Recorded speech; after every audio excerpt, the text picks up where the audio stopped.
Good morning, Rumble Studios. Good morning, Rumble Studios. Good morning, Rumble Studios on this 03.13.2026. Current time is 05:47 a.m. Eastern Time here in upstate New York. That's the southern tier of upstate New York where I live and reside this Friday the 13th. Wow. Okay. Just looking at the calendar, realizing it. Friday the 13th. So walk under a ladder, cross a black cat's path. I've got Buggy. I can cross her path. But we made it to the weekend, folks. I hope everybody's had a great week this week.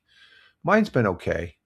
Rich Roberts here, at Fireman Rich here on the Rumble, using Rumble Studios, as well as at Fireman Rich over there on X. That's my mainstay for posting on these social media feeds, and it's good to be on X as well as many others where you can check. I don't post as much. I post everything on X, and then like this show and audio I do, and some things I do post on other platforms.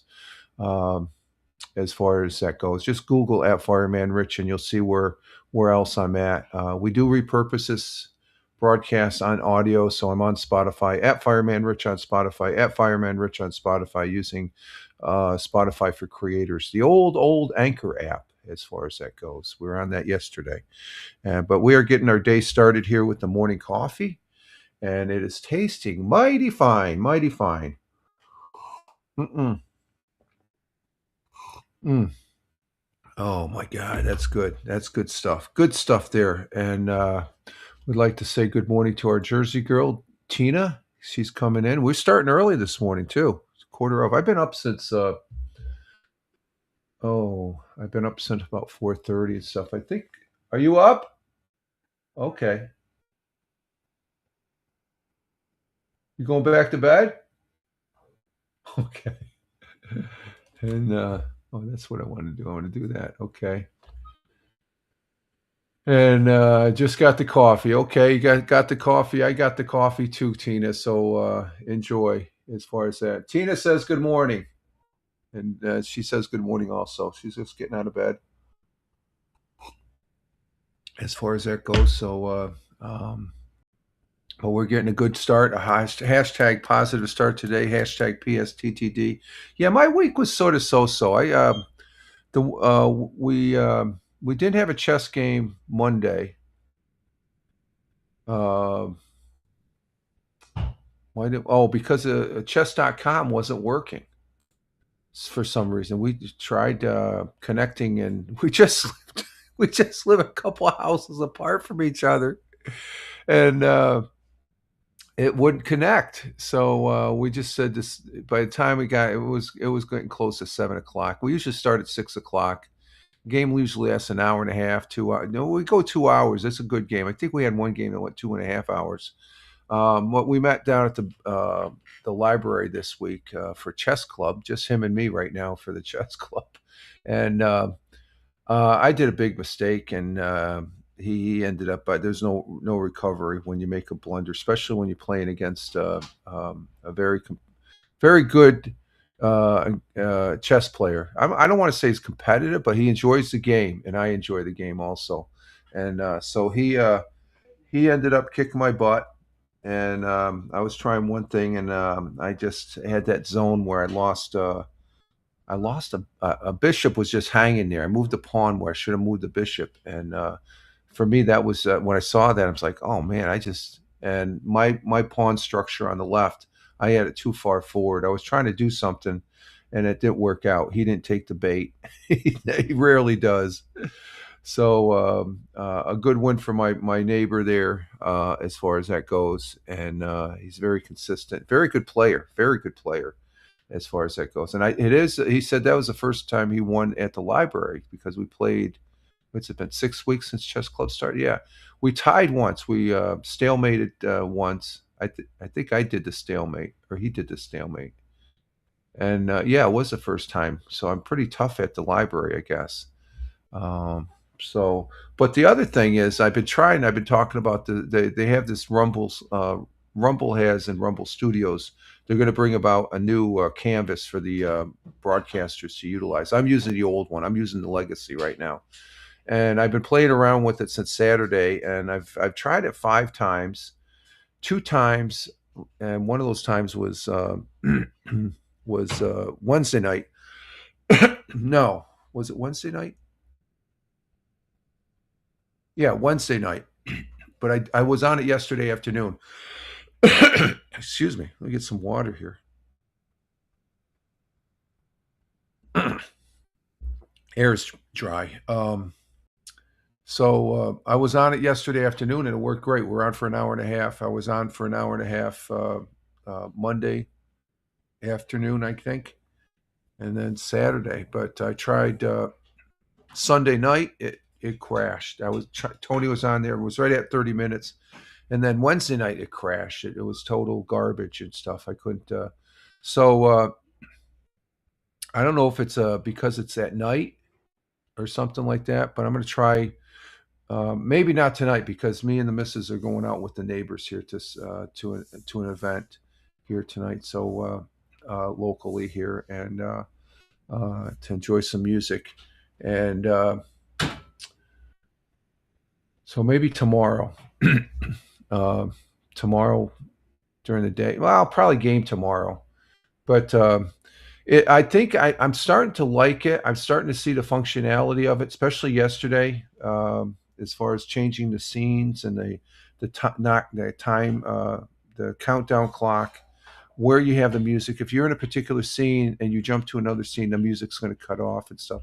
The only thing I don't like is it doesn't go into the phone yet because it's still beta, and the Rumble Studio app that I have right now that I have the broadcast on. It's sort of like my producer there. I can see if the web page goes down, I'm still connected to the broadcast in a sense, but it doesn't connect to my phone yet, which I don't really care for. What was the other thing? Oh, just after 32 minutes, it's squashed on 2 of my evening broadcasts. I've yet to have a successful evening broadcast, but I do like what I see. I really do like what I see. The this over here is a little bit larger, but you can position it. It defaults over into this corner, but you can move it. You have control of where you want to place that. Plus, usually let's see. Can I bring that up? Will that come up in this? Let me see. Let me see what happens here. Let's see. If I bring up the live chat, like there's the live chat with Tina, okay? I don't usually have that up because I can't move that. I don't like that where it's at. But in the new beta version, you can move that around. So I actually, where it's sitting up here, it actually takes up this whole side. And I don't like it there. I want it, and I could scale it down to where I can have it right down here if I want. And there's no colors in that. Why is that? See, I can't move that around. So, it just, what I can,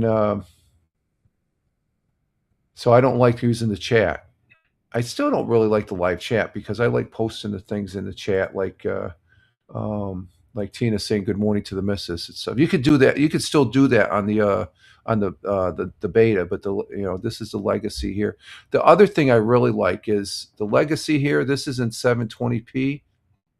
I'm not sure if they're going to have it continuing, but um, on the new beta, like the beta canvas, it's at 1080p. And the only other way I can get 1080p if when I just had the Legacy canvas was to use the direct RTMP, and that's what I do for the gaming and stuff like that. So that was good. It's sort of a hit and miss. It's just like, am I going to use? I almost was going to use it this morning, but it's just the fact that I can't hook it up to the phone yet. It's still a beta, and so I'm doing some things with a Commodore where I'm just backing up. And there's our new logo right there, folks. I just saw that. What's going on? Something went wrong. Yeah, we got our new logo. I made a new logo yesterday on the intro, or what I post at. Let me see what this is doing here. Let's restart that. Yeah, let me show you the new logo. Well, the new show card, I guess you could say, as far as that goes. Let me go ahead and bring this down. Go to my Twitter here. Also, I think going to present is a little bit more smoother as far as that goes. So I like it. Let me show you my Twitter here. I just posted it up on Twitter, on X, I should say. Okay, let's see. We got that there, and there's my X page, and at Fireman Rich on X. That's where I post everything, folks. But if we go over here, here's the new logo, or the new. I think that's instead of. I think I had a barn house with a flag on it and stuff like that. So I made this over on. Everybody's talking about it, but I made this over on Grok. I just put some simple things. So that's the new. I think it. I like it, and so that's what I'm going to be using for. It's what it says exactly what we're doing. Morning coffee, live stream broadcast Monday, Wednesday, Friday, and it's tied to um, the posting there that I put as far as that goes right there. As far as Friday morning coffee, Friday 03s13 and stuff like that. So there it is on the X page. So that's pretty good. I like that. So let's go ahead and bring that back. And back to the live chat. So we played around with Grok yesterday. I got a couple. I got one. And I have a new one for the audio side too. So coffee's tasting good. What's going on, Jack? You getting chased? Huh? Are you getting chased here, buddy? Come here. He's wagging his tail. Come here. You're a good boy. You're a good boy. And Buggy, she's bugging him. Weather-wise, though, it's been a great first half of the week. Monday, Tuesday, Wednesday was spectacular with the temperatures we had. We got up in the 70s. It was the first time this year. Yesterday, not so good. I went walking, and let's see, was Wednesday a good day? It was sort of so-so. Okay, we're back up. Yeah, we're back up on the big screen, and but yes, I've been walked every day this week. So I'm going to get a walk in today, hopefully. And because it almost rained Tuesday. Was it Wednesday or something like? Yeah, Wednesday. And I got to walk in. And it wasn't that bad of a day Wednesday, but yesterday it rained and such. So no, it didn't rain. It sleeted a little bit. That's what it is. But it was cold. The wind was blowing, and as far as that goes, um, and but I still got to walk in as far as that goes. So let's see. Our current temperature is a cold. It's a cold day today. It dropped another degree. It was 24 before I started. Now it's 23, and 23 degrees Fahrenheit, which is -5. We're back in the -5. Winter wants to hang on. I still say spring is here. The robins are bopping around. I saw a half a dozen robins walking around on the fairway, bopping around checking for the insects and stuff on the fairway of the golf course yesterday, walking, and they're out back here. I saw one right out here yesterday afternoon. It's fat. It's ready to download as far as that goes. And Tina says yesterday they had rain, sleet, snow, and rain. Yeah, we had it was trying to spit some rain, but then the sleet was it was a little bit as far as that goes. I saw a picture, a live feed from New York City. Boy, did they got hit with a lot of sleet and snow. So that's more down your way as far as that goes. So, but we're at 23 degrees Fahrenheit. It's cold. The wind. It's yesterday. It was just because of the. It was because of the wind. The wind is a killer as far as that goes. What do we got that here? What do we got that? Oh, I don't want that. It's Appalachian Radio. Or, our weather, we're going to have cloudy with periods of snow later. High of 42. We'll get some spit and snow. It's lake effect. High of 42 degrees Fahrenheit. That's good. But here's the thing: winds out of the south, 10 to 20 miles per hour. So that 42 is going to be in the mid 30s probably, and stuff. It's just you can feel a little bit of a chill. The sun will be rising this morning at 0727 which is in about an hour and 25 minutes. Okay, it gets up a little later, 7:27 a.m. or no, 7:22. So it's in an hour and 20 minutes. I'm sorry, hour and 20 minutes. The sun will be rising out there. This will all turn light here in an hour or so. The sun will be setting at 7:10 p.m. And man, the sunsets sitting out on that. Even going out when it's a little chilly out. It's enjoyable. 7 o'clock, as far as that goes. So let's see our world times and temperatures as I speak. Starting in Honolulu, Hawaii, at 12:03 a.m. They're just coming into today. Cloudy skies, 72 degrees Fahrenheit. Phoenix, Arizona, at 3:03 a.m. Clear skies, 63 degrees Fahrenheit. In the windy city of Chicago, Illinois, at 5:03 a.m. Cloudy skies, 43 degrees currently. That's pretty nice. New York City, the concrete jungle, at 6:03 a.m. Clear skies in New York City, 34 degrees Fahrenheit. And Tina's already said that they had some rain and sleet yesterday, but this morning it looks like they're going to have a high of 44, a low of 30, and it's going to be sunny down there in central New Jersey for our Jersey girl. Thank you, Tina. Greatly appreciate it. And let's see. My ear is itching a little bit. What the hell? Got an itchy ear. Itchy ear. Let's see. Our national day for today. Let's see what we got here.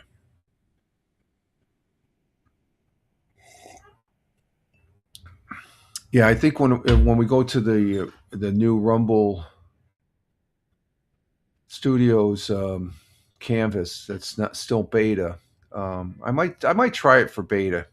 I know I'll be getting on it this weekend if I don't game. I know I'm going to be gaming this. I got to get some game. Well, we already done four Lord of the Rings, so it's good for the month. All I need is one more, and but we'll see what happens there. Let's see. We have National Dermatology Day. Dermatologist is important. I went to the dermatologist that took care of my skin cancer up here. As far as that goes, a few years back, and I've been cancer free, along with the cancer free with the prostate cancer there and stuff so far. Knock on wood.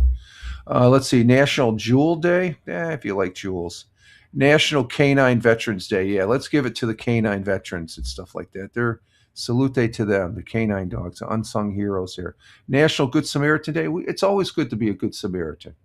Always good to help people as far as that goes. And I'm going to like this one, and I think Tina will like this one too. And before we go to the National Day, we have Tony D in the house. Salute to you, my friend, my brother veteran, my good friend. What's that? Oh, and the missus says good morning. He says good morning. Did you take care of Gray? Oh, I thought I heard the back back door. Good morning to you, Tony, coming in from Warner Robins, Georgia, and we have Farmer from Virginia. And the missus says good morning to Farmer. You can hear that. Let's see. Good morning, everyone. It's bombing 29 degrees in Virginia. Lots of laughs. And we're looking to make it up to the 60s, 60 degrees by 6 p.m. Crazy. Yeah, crazy weather that we're having here. Crazy weather. And Tina saying good morning to Tony. And backtracking, Tony's letting us know down there in Warner Robins, his weather, he's got 41 degrees Fahrenheit currently, 69 for the high, 41 for the low, and clear. And Tony saying good morning to Tina. And Tina saying good morning to Farmer from Twitch to over to Rumble, as far as that goes. So good morning to you all. Glad to have you here. And Farmer says good morning. The missus says good morning to you, Farmer. Thank you very much. Thank you all. Greatly appreciate it. Thank you. Our national day for today, and Tina, like I said, you're going to like this one. It's National Cocoa and Tina. Yeah. Farmer says good morning to Tina. And Tony is on the Rumble saying good morning to Farmer. Rumble Rocks, folks. Rumble Rocks. Well, we got 3 people over there, and we got 3 people on Twitch, and 1 person on YouTube, and one person on Twitch. Now, let me. Tina's probably waiting. What's Rich going to say about the National Day? It's National Coconut Torty Day. I know we had this one last year. I remember National Coconut Torty Day on March 13th recognizes a rich dessert featuring um, uh, a flavor of coconut and decorated with it too. Coconut lovers may enjoy the holiday savoring the delicious taste of a rich dessert. And Tina's doing a yes with an exclamation point. And anything coconut, Tina says. Yeah, I like coconut. I really enjoy. Hashtag National Coconut Torty Day. The word torty is German and literally means cake. Torty refers to both multiple layer cake. Oh, multiple layer cake is delicious, especially if it's a coconut. Um, Filled with buttercream, jam, or cream, and to a rich, moist, and dense single layer cake. A torty may be made with little or no flour, but instead of ground nuts and breadcrumbs, as well as sugar, always with little to no flour, but instead with ground nuts, breadcrumbs, as well as sugar, eggs, and flavoring. So, coconuts were available here in the United States as early as the 1700s, even though the palm was not indigenous to the continent of the United States. There are many recipes using coconuts, including cakes, cookies, torties, from that era. So it was certainly a popular ingredient as is today. So there's our national day today. And I skipped over the thought for the day, but we're going to go to the thought for the day first. I guess sometimes I mix them up. Usually it's supposed to be thought for the day and then national, but we're going to go to our thought for the day today. And our thought for today, I'm going to really enjoy because it's from my favorite president, and that's the 16th president of these here United States, President Abraham Lincoln, and a great president. The number one person, if I wanted to meet somebody, it would be Abraham Lincoln. Pope Paul John would be second. Sorry, Paul. Sorry, Pope. And then Ronald Reagan, as far as that goes. Those are my top 3. But Abraham Lincoln would be by far the number one person I would love to meet if I had a chance. And Abraham Lincoln, like I said, was the 16th president of these here United States of America, and served from 1861 until his assassination, unfortunately, in 1865 after he won a re-election. He held the United States through the American Civil War. But if you get into a story of how he grew up and became a state senator and then a senator to representing Illinois, he had some big trials and tribulations and stuff like that. So he led the United States through the American Civil War, and he was the right president at the right time, defeating the Confederate States and playing a major role in the abolishment of slavery and stuff like that. So a great president. And George Washington is a great president, the father of our country. But sorry, George, Abe is my man. Let's see. His quote and our thought for the day is as follows. Let's see, where is it? There it is. I have simply tried to do what seemed best each day as each day came. That's all you can ask for, especially with what he had to do.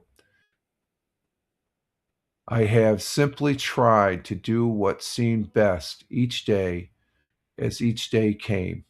Abraham Lincoln, 16th president of these here United States.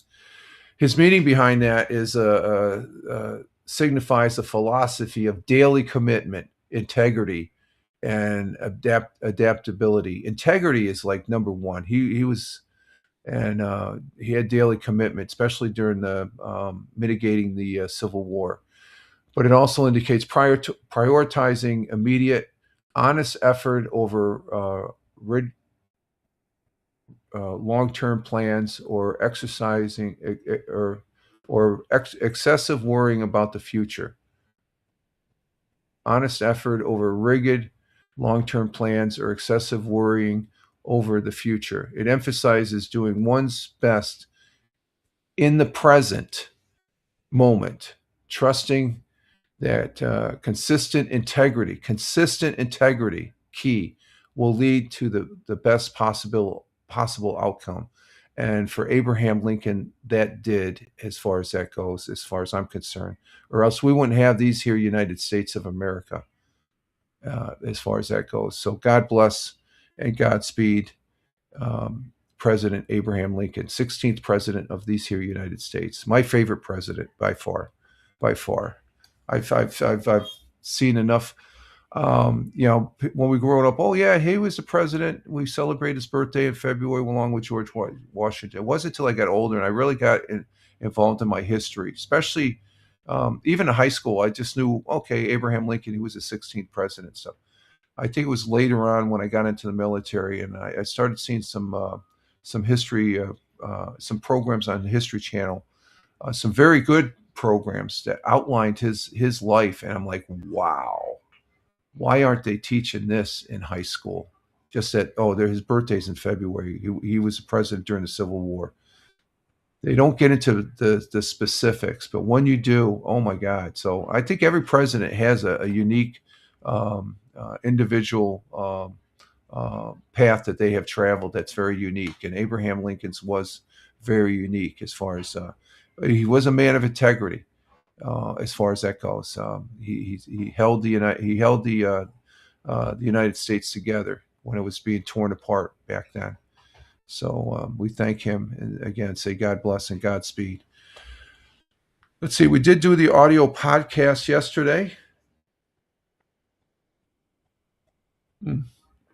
Coffee's good, and we talked about that's over on Spotify, at Fireman Rich on Spotify, at Fireman Rich on Spotify. And what I do is I do the same format: weather, thought for the day, national day, history. Oh, you know what I did? I forgot to bring up my web pages. What I'm looking at, say, wait a minute, this looks too.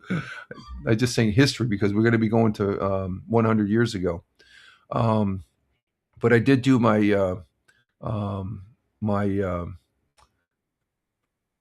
what is it? The audio podcast. And we talked about, and it's the same format here, but it's condensed down to 30, 45 minutes with history, the sports, and all that. And, but I do a good story. And the good story we did yesterday was an interesting one on a curious scientist that is doing research on the Triceratops, the dinosaurs from 4 to 5 million years ago.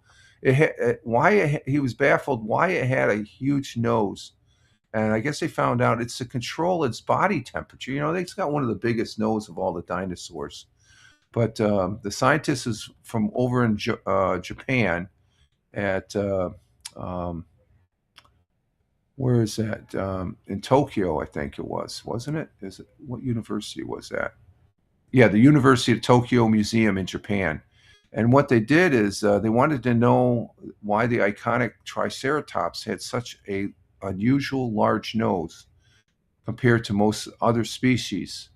The new study showed that the triple horned dinosaur had a huge nose to help control its body temperature.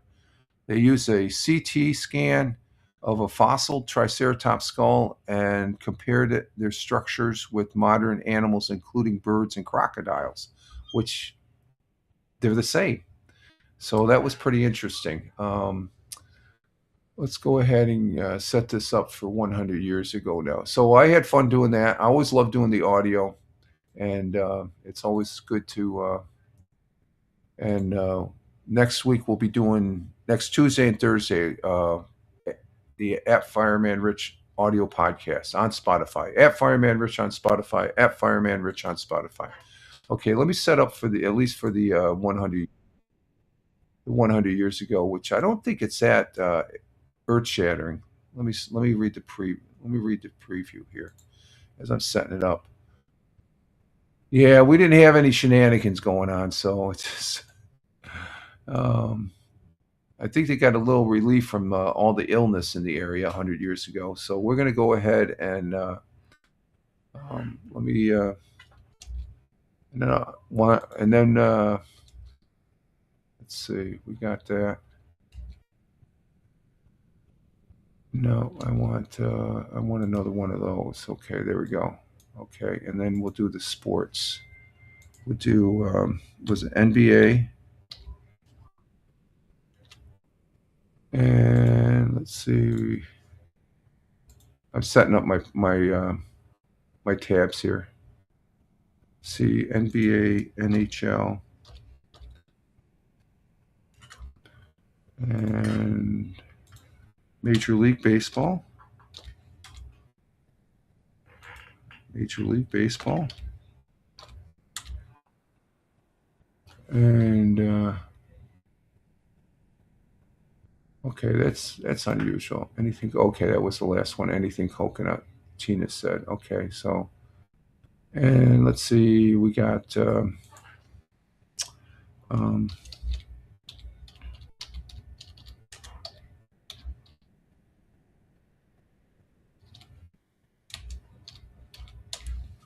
we got that. Okay, so 100 years ago. Let's go ahead and bring that up.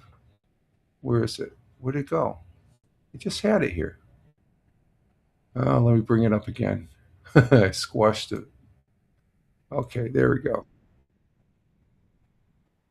Okay, this is with Roger Luther, and full disclosure, just like I say with all the other web pages that we'll bring up, I have no affiliation whatsoever with the Fox 40. I'm just a consumer of their web page news, just like all the other news web pages I may present today on this morning on the morning coffee. I have no affiliation. I don't work for them. My throat is dry still. Air is dry. It's dry out. Okay, let's see. Let's go ahead and bring this up. Share that tab. And where are we sitting on time? Well, we're cruising right through. We're going fast again. Maybe it's because it started early. I don't know. Maybe it's because of the coffee. The coffee's pretty good.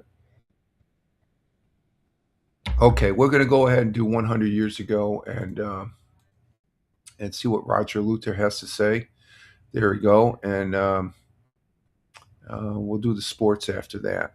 I think that's what it is. I used to go to the sports and stuff. Okay, let's see. Let's bring this up and get it going and see what Roger Luther has to say. 100 years ago today, the influenza epidemic in this area has started to decline. Only 48 new cases were reported today compared to over 200 yesterday. And there were 3,200 students absent from school this morning. Construction of a new grade school on Jackson Avenue in Endicott and a large addition to the Union Endicott High School building was approved by the voters of that school district yesterday. A survey to learn the number of employed women in Binghamton and their working and housing conditions will be conducted by the YWCA this summer. And finally, a Mardi Gras carnival and dance contest will be held in the Spanish Ballroom of the Arlington Hotel Friday night. One of the main features will be a Charleston dancing contest where the winning couple will be crowned as the Charleston King and Queen of Binghamton. That was the news, March 11th, 1926. Okay, so everybody was doing the Charleston back in the day. They had a dance contest as far as that goes. So, um, but the young children were behaving themselves, I guess, 100 years ago. That was as of this past Wednesday. Um, and Tina says lots of laugh. Yeah, we're always anticipating some ruffian kids there either stealing the cigars and cigarettes and gum and candy from the corner store and stuff. So it was pretty light, though. Pretty light. You know, we had I think the big takeaway, the influenza, which has been in the last several 100 years ago that we presented here. They had a big problem with that for a couple weeks. That I guess the number of cases were going down. They only had 48 new cases um, this past Wednesday, 100 years ago, compared to 200 the day before. So that's a big drop. And I guess during the 2 weeks, they had 32,000 students absent from school. Oh, that no, 32,000 students absent from school Wednesday morning 100 years ago. That's something.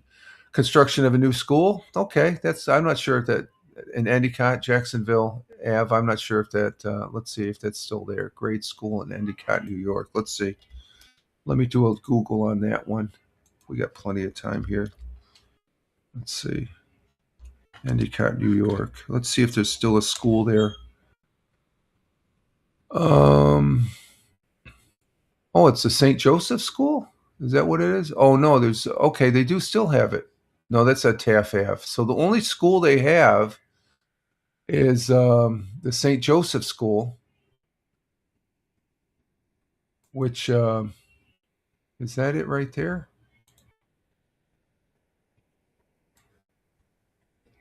Yeah, okay. That well, this wasn't built 100 years ago. This is a. It looks like it's a Catholic school. Let me go ahead and bring this one up. So the 100-year school is not there anymore. There it is. That's the St. Joseph School on Taft. It's an elementary school. It's a children's school, as you can see. So maybe that's the old school up here. What's this? We're driving down. We're driving down North Jackson. What's this place right here? That looks like a school right there. It looks too modern though. But there's a church right there. There's a church right down the road there. You can see. So that's the St. Joseph School right there. I think that's St. Joseph's Church right there. So so they had a school built 100 years ago, and they probably built another one there.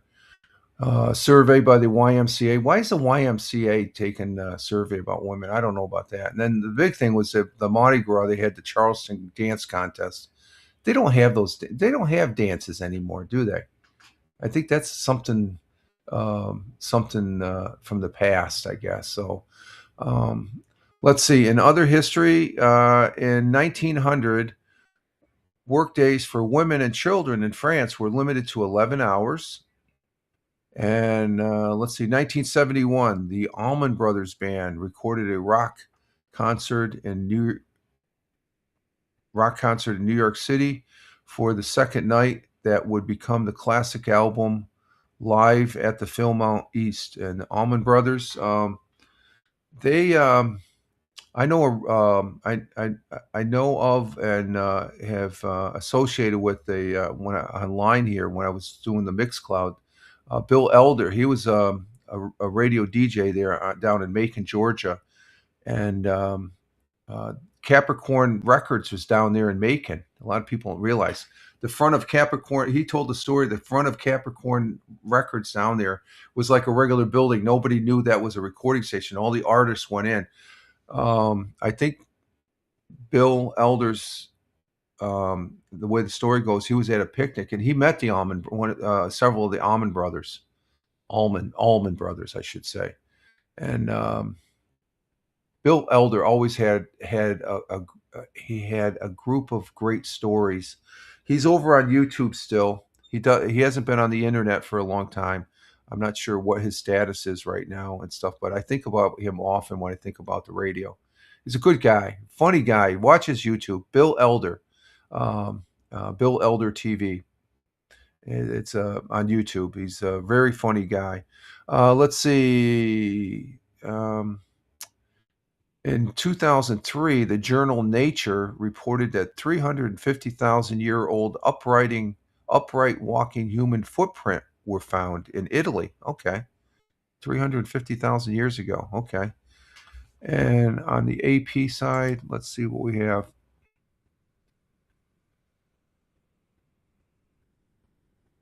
It was on March 13th, 2013.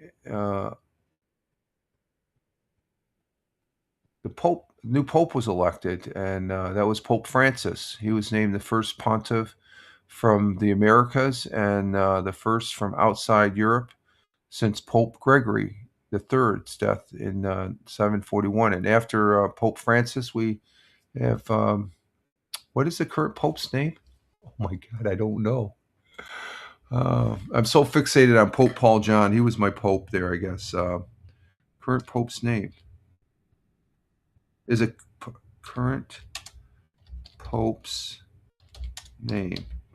Tina's going to probably beat me to the. Oh, Pope Leo. Okay, yeah, he was elected. Be coming up on a year this May 8th, and on the second day of the 2025 Papal Conclave. So Pope Leo the 14th. Okay, he's an American. He's from Chicago, the South Side of Chicago. He's also a. Is he a Cubs fan or a White Sox? I think he's a White Sox fan.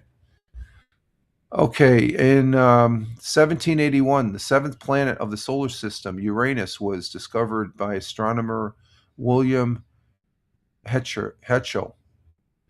And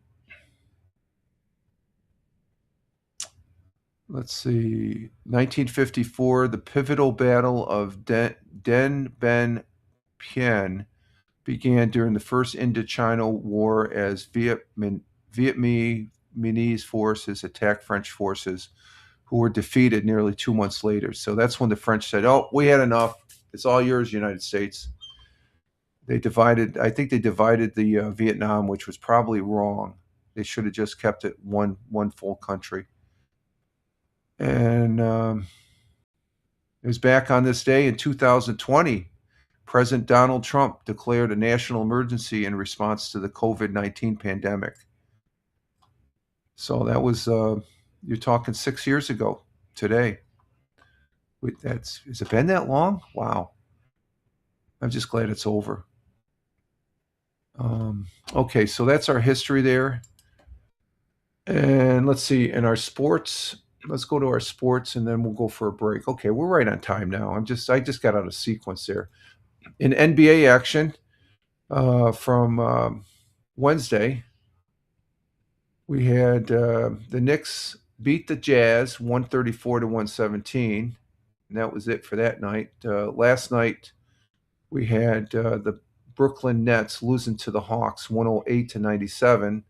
Celtics lost to the Thunder. Damn it, 104 to 102. That was a close game there. Close game. Knicks didn't play. Today, the Knicks will be playing the Pacers today at 7:30 tonight. And that's it for today. Going into the weekend, Brooklyn and Philly. Brooklyn Nets and Philadelphia 76ers, 1 o'clock tomorrow afternoon. And Celtics and Wizards tomorrow at 6 p.m. Going into Sunday, you got the Knicks and Warriors at 8 p.m. Sunday night. And that's it. NHL action. I actually had the I had the NHL. I don't know what team I was. I think I was watching the Rangers play. Let's see. Yesterday, did the Rangers play? Yeah, they played the Jets. I had that. I had that game on for like a brief 10 seconds. Let's see, but let's see. Wednesday night.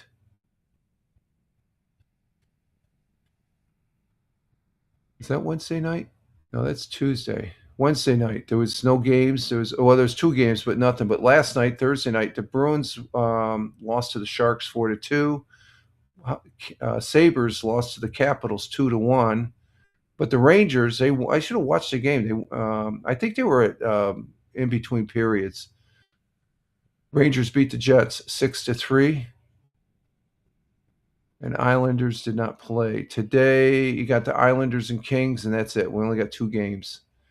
Going into the weekend, Bruins and Capitals tomorrow at 3 in the afternoon. Rangers and Wild tomorrow at 6 p.m. Islanders and Flames at 7 p.m. tomorrow. And Sabres are off. Sunday, we got all those teams are off. Okay. And let's see, Major League Baseball, spring training. We got spring training, spring baseball. I'm just following the Yankees and the Mets, and I know Tina loves the Yankees. She's a big Yankee fan. Just kidding, Tina. I think you're a Red Sox fan, right, Tina? I think. Let's see, Wednesday, March 11th. The Yankees beat the Blue Jays 8-1. Oh, you're a Mets. Okay, Mets fan. Okay, you're a Mets fan. Okay, Mets are great. Both New York teams are doing pretty good in the. I thought you would. Do you like the Phillies? I like the Phillies. They're an okay team. Let's see. Yesterday, the Yankees beat the Tigers 4-3. Mets lost to the Cardinals 3-1. They're still playing good ball this spring so far. Today, the Yankees and Braves. Okay, you like the Phillies? Okay, yeah, I like the Phillies too. Yankees and Braves today at 1. Phillies playing the Orioles. That should be an interesting game at 105. Phillies too. Okay, gotcha. Um, let's see. Mets and Nationals today at 6:05. And then going into the weekend for Saturday, we have, I guess, Yankees and Mets are off. I don't. Oh no, Mets are playing the Astros. I hope they kicked it. Astros. They're the one team I do not like. Ever since they had the supposed cheating scandal and stuff like that, Astros, they stole the World Series. I think that's just my opinion, though. But they're still a good baseball team. But I hope the Mets kick their butts. Um, I'm more of a Red Sox fan than I am an Astro fan. Let's just leave it at that. I'll get some static from the Yankee fans. Sunday, the Yankees will be playing the Tigers at 105, and the Mets will be playing the Blue Jays at 110. For and For Manchester City Football Club, and that's the soccer type that plays over in the Premier League. They're still sitting second in the Premier League, 7 points behind. They play in two other leagues. The one they played this past Wednesday was in the UEFA Championship League, where they got their butts handed to them by Real Madrid 3-0. And I guess that has to do with the European Championship. And they also play in the FA Cup, which last Saturday they won against Newcastle.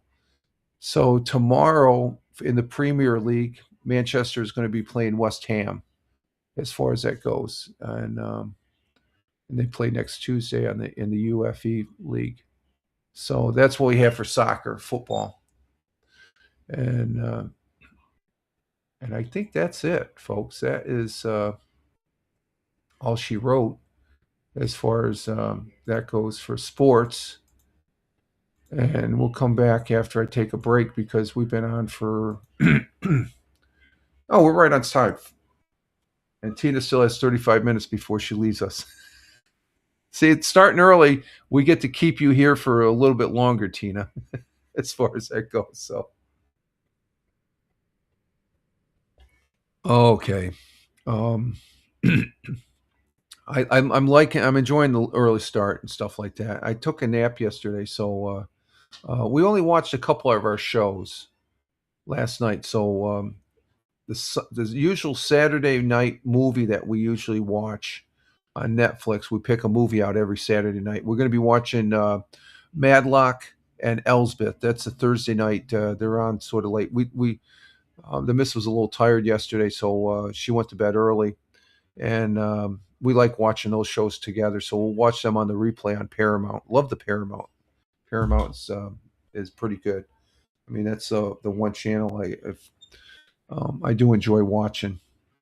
So, but tonight we're going to be. I don't know. You can say I don't know if it's a date night. We're going out to enjoy some music here locally, um, and it should be good because we don't usually do that sort of thing. So I don't want to get into particulars, but we're going to go see some. And Tina says, "Yeah, nice. That's good. Yeah, we haven't." And I think I saw a commercial last night when we were watching um, Jordy's the Jordy's second marriage or something, first marriage. That's a side spin-off of Sheldon. You know, his older brother has it. They did a spin-off on Thursday, and you get to see this Sheldon's younger Sheldon, older brother there, how he became got into the tire business, I guess, because that's how you first met him. He was working the tire business there when he met his older brother. But we watched that, and then Ghost. Ghost was pretty good. That's our we watch, and then two other programs we watch on Thursday night. Thursday night on CBS is good lineup, and then the one show we do like watching on Tuesday now is Best Doctor Best, where he goes back to a little fishing village there where he spent his summers as a boy, and he's a sort of a uptight type doctor, but he loosens up a little bit. He's starting to loosen up. It's a good program. Good programs that's on Fox though. That's a good program on Fox. So, but tonight we're gonna because I was what I was getting at, the commercial we saw was a movie is Hail Mary. It's a space one. I guess that's coming out the 30th. That looks interesting. I don't the last movie I went and saw in a movie theater was with Tom Cruise and Maverick, and that was a couple years back. That's how long I have not gone to a movie theater since then. There's no movie that really appeals to me. This one does after seeing the commercial. I got to look at the trailer for that one. I guess the lead actor there, I think he played in Barbie. I think he's a good actor. I can't think of his name right now, but okay, we're coming up on 55 minutes, and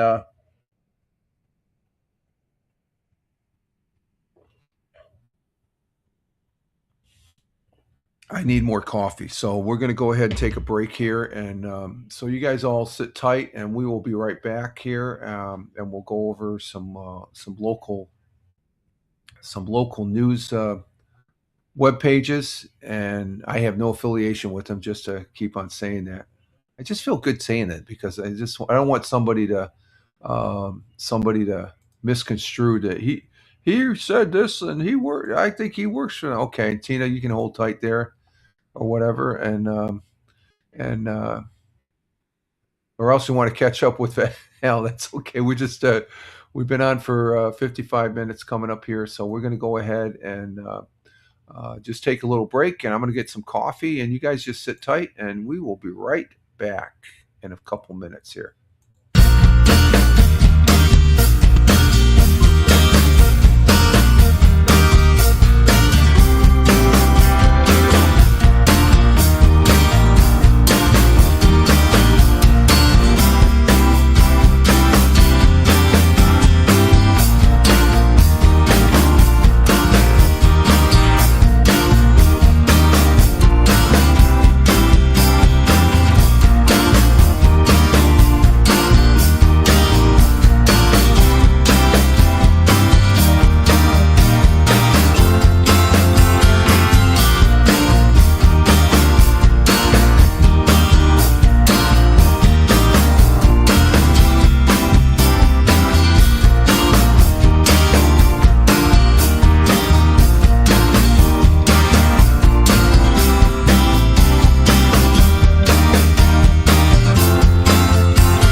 we're back. We're back here on, excuse me, on the Wednesday morning coffee for 03.13.2026 at Rumble Video Broadcast, Friday 13th to be exact. And Rich Roberts at Fireman Rich here on Rumble, at Fireman Rich on X. All those other platforms that I'm on, you can just Google at Fireman Rich and you'll see where I'm at. But X is my primary posting. I don't post everything on all the other ones. It's just, for example, this broadcast will be posted on all the platforms and stuff. But during the course of the day, I post stuff that it's just on X.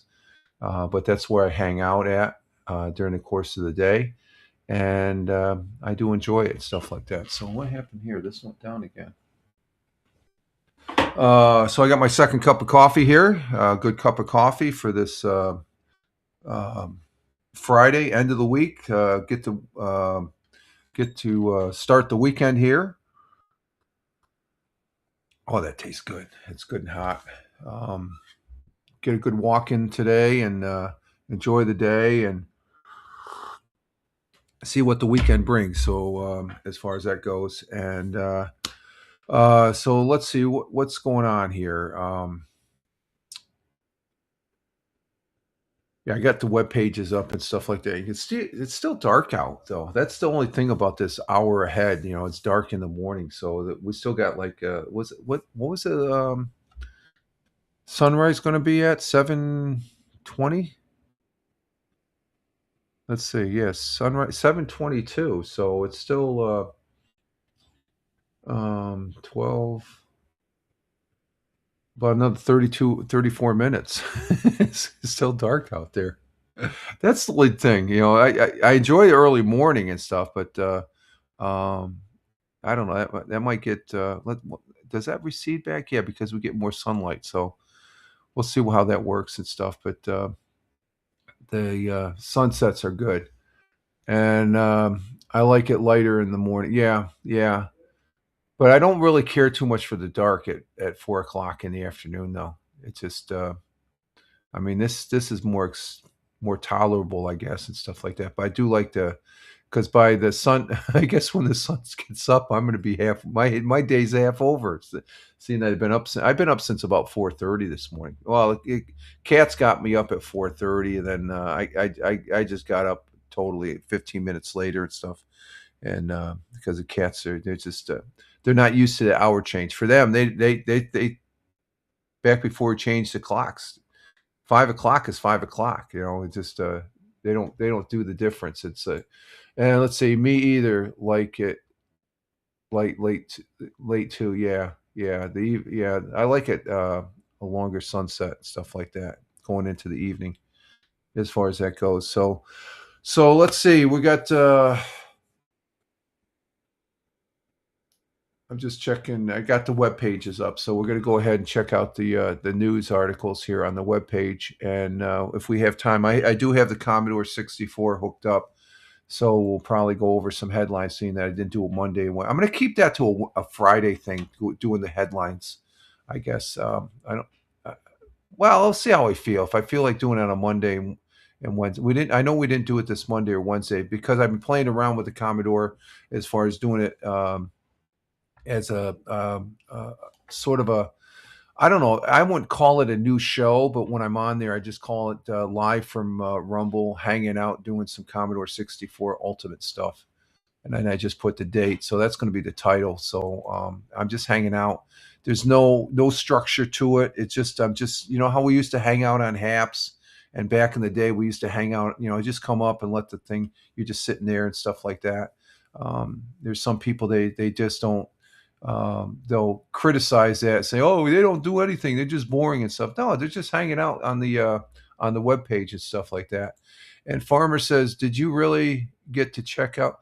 Not yet. I got sidetracked. I got to check. I got to check back on a couple more, other than what we did that Wednesday morning and stuff like that. It's hard to. They say.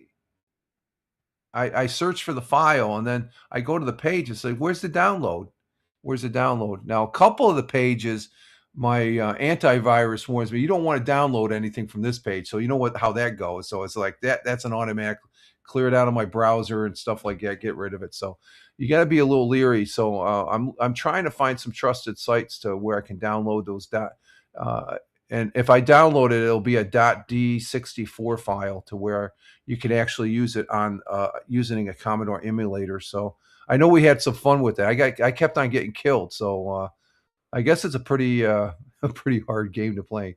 So, but the original, from what I gathered from you, Farmer, and also Deplorable, Oregon Trail, the original one is a text based, and that's how most games were back in the early '80s with the Commodore, as far as that goes. So, I got that on my list here to try and find that file and stuff like that because I think that'd be fun. Um, Instead of like on a Friday, we'll play a little bit of Oregon Trail on the Commodore. That'd be fun. Uh, and see how far we can get. I'll have it up and you can play it. You can tell me which selections and stuff. We'll do it that way. And let's see, lots of laugh. It's harsh reality. Proceed with caution. Yeah, exactly. Yeah. Well, look at it. It was like 3 lines and I was dead. I mean, I had, what did I have? You noticed that I had purchased 5,000 bullets. I don't know. I don't know. You never know who you're going to meet out there in the wild, wild west. But we got that on the table and stuff like that. But I the broadcast that I'm doing, where I'm just sitting here and I'm backing up all my game discs on. This is a blank one, but this is a USB drive, and how many gig is it? 32 gig. So I'm backing up all my games. I have like there's like a couple hundred. I got 200 game discs, but it amounts to about close to 1,000 games I'm going to be putting on here, as far as that goes. And Farmer says he likes that. So the broadcast here where I'm backing up the programs, but I'm also showing, like yesterday we tried playing Wolfenstein. Remember that, the old Wolfenstein? That I could move the guy around. My joysticks aren't all that good.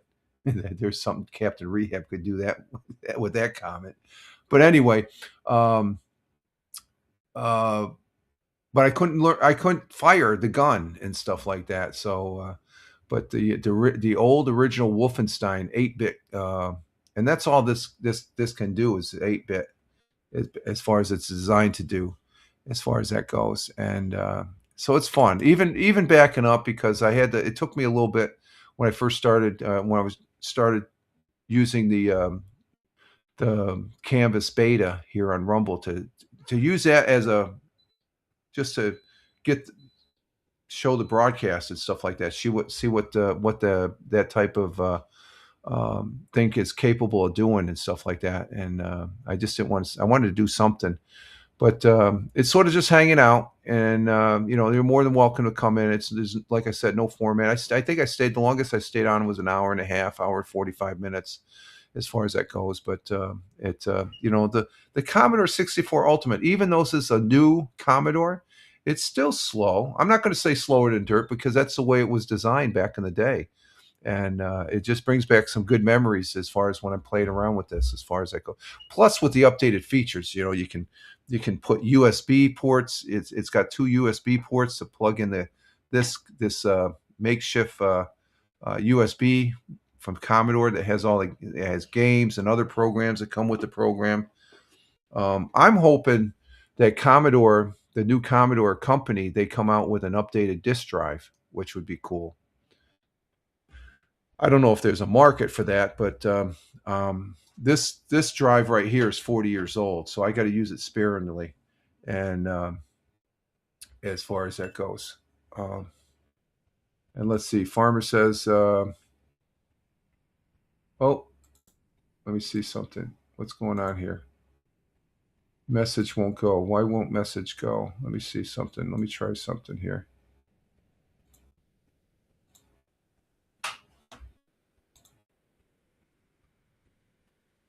I tried posting. Farmer says it's still cool. Memories, yes, it's very cool memories. Every time I fire this thing up, I'm looking at these discs, and these discs, and well, this is like I would say four. It's like 37 years old. This disk drive, along with the discs that I'm using. These discs, some of these discs, I haven't accessed in like 30 some years. 30, well, maybe 20, 25 years, and I've had them. They've been in storage and stuff like that. The missus, when I got out of the United States, when we finally retired from the United States Air Force, he wanted me to get rid of all this stuff. I said, no, not that. That's precious to me. That's like gold. There's so many memories locked up in there. How come that's okay? I'm gonna have to do a restart here. Let me stop. The comments are coming in. So, and see, this is the reason why I don't really want to go over to the beta canvas, because I can't. This is something I'm going to do a reset, but I'm on the phone right now. So let me bring this up. There I am right there. My big head. You can see my. Okay, I'm going to switch over to the mic.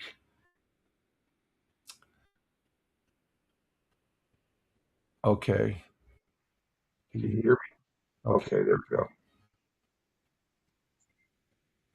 And deplorable. Let's see. Hang on. No, see, that won't come. We have deplorable in the audience. Let me get this up from the pin it from the phone. Good morning, deplorable. Good morning, Patriots. Love the flag. Thank you very much. Great to have you here. Great. God bless America. Okay, we're going to do a reset on the. See that over. I was to use the Rumble Studios new beta canvas. Sound is off. Oh, hang on. Sound should be on. Is the sound on? Hang on. Oh, okay. That's because I'm on the phone. I'm on the phone. So hang on, Tina. I'm on the phone. I got this. What you're seeing right now. This is the phone. I gotta do a reset on the browser. So I've gotta refresh the browser. Oh, let's see. No, let's bring that back. Let's see. Let's just go back in. And let's see. Let's go ahead and bring down this camera. Bring back up my other camera. And bring up. Oh, no, we don't. Okay, now we should be good. Okay, see, now we got the comments back. I'm back on the desktop. So see, I can't do that with the new legacy or the new beta canvas. This is still the legacy, because I don't think they've updated the app to include the new beta canvas. So the one thing doing this, I lost all the comments on the desktop, but I still have them all on the phone. So that's not a big deal there. So that's the one big drawback on the using that. So we're back, and I got the comments there. So, but thank you, Deplorable, for being here, coming in from Bradford, Pennsylvania, the Commonwealth of Pennsylvania. Glad to have you here. And we're going to go ahead and drop this down. So, and let's see. And Tina says, good morning to Deplorable. There she goes. A little fat fingered too quickly. Good morning from Tina to Deplorable. Thank you, Tina. So I'm going to probably be doing, when I work at the Commodore, it's going to be like in a Saturday, Sunday morning, or an evening. It's just to come up and be online and stuff like that. And I guess what I was getting to, there's Tina. She's like, lots of laughs. And that broadcast. Oh, let me show you something. Let me go ahead and go to that broadcast. Let's see. Let me get rid of this here. Get rid of these two. Let me bring up the broadcast from yesterday.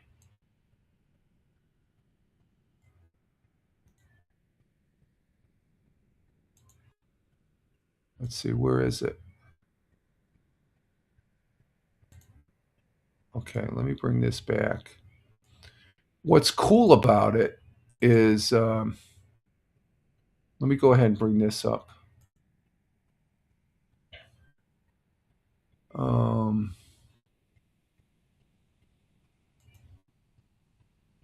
and Deplorable says, good morning to Tina.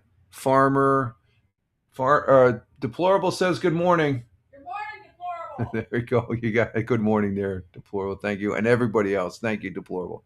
See, the comments are working now. Let me go ahead and bring this up. I want to show you on this new beta canvas that Rumble has. This is one of the things I do like about it. That's incorporated into the. Okay, Tina, we'll see ya. Take care. Ciao for now. So this is. Let me bring this up. It's a countdown. There's a countdown on it and stuff like that. So let me bring this up so you can see it. This is pretty cool. And okay, have a good weekend.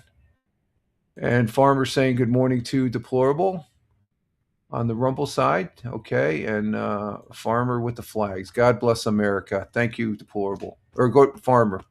Love the flags. Love the flags. God bless America.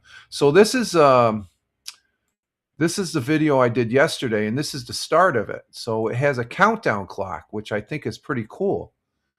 This is on the Rumble from yesterday.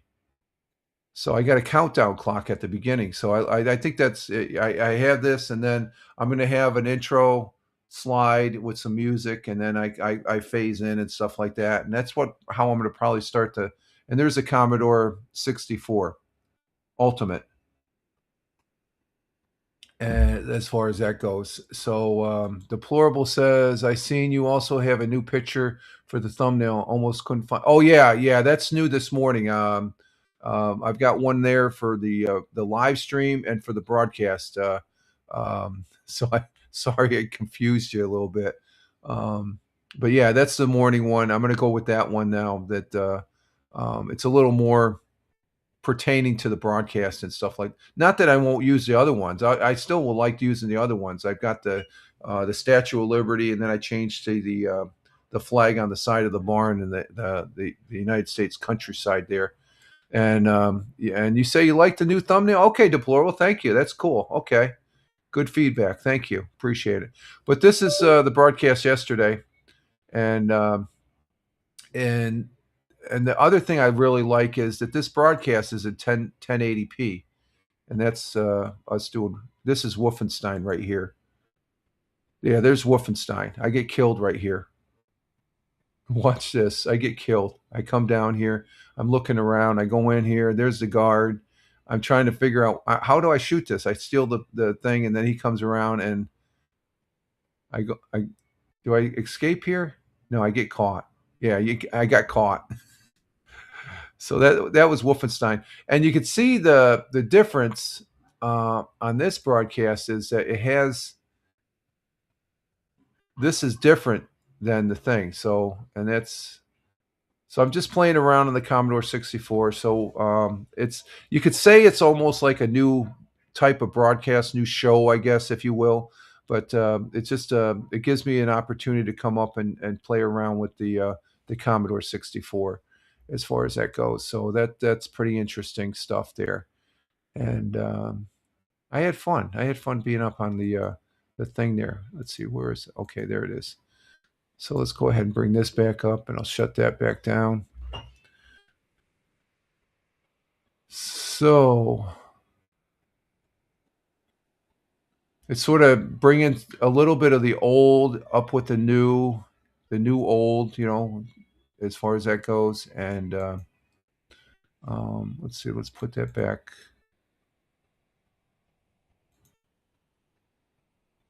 Okay, we got that there. So let's go back here. And so there'll be more about the Commodore 64. I'm going to use it that type of format and stuff like that. I think that's more appealing. or I feel comfortable with that as far as that goes. And I've been doing just showing it right now. When you watch those replays, that's using the new Canvas beta for Rumble Studios, and it's in 1080p too, from what I see, as far as that goes. So, okay, we're going to go ahead and see. Do it? Can I do it? No, I don't think I need these anymore. So let's go ahead and can these off. I don't have to worry about them. Get a little more efficient in my my doing the program here. We're going to go ahead and go to the web pages now here, and we're going to be going to various web pages, local news web pages. I have no affiliation whatsoever with any of these web pages. I'm just a consumer, and I'm just presenting them here on. Oh, that says Wednesday. It should be Friday. What did I got Wednesday in there for? Did I do it again? Stretch out time, huh? Oh, you know what? I think it's just a title. I just noticed that we've been on the broadcast for an hour, and it's Wednesday there too. Oh, let me change that. Damn it.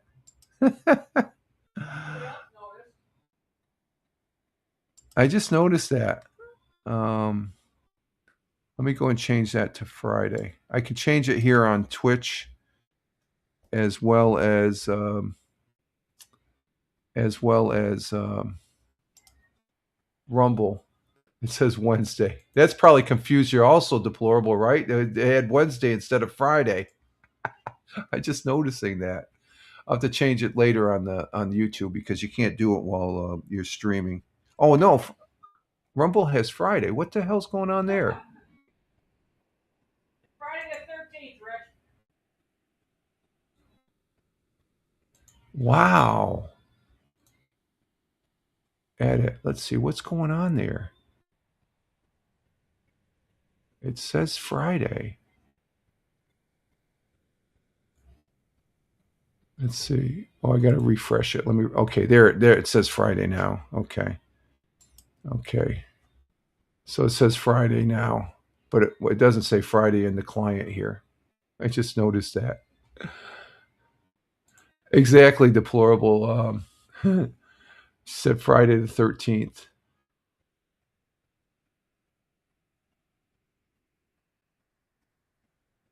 Uh-oh. We're losing that. Are we losing our broadcast here? Uh-oh. Oh, wow. What's going on here? I think we lost our broadcast.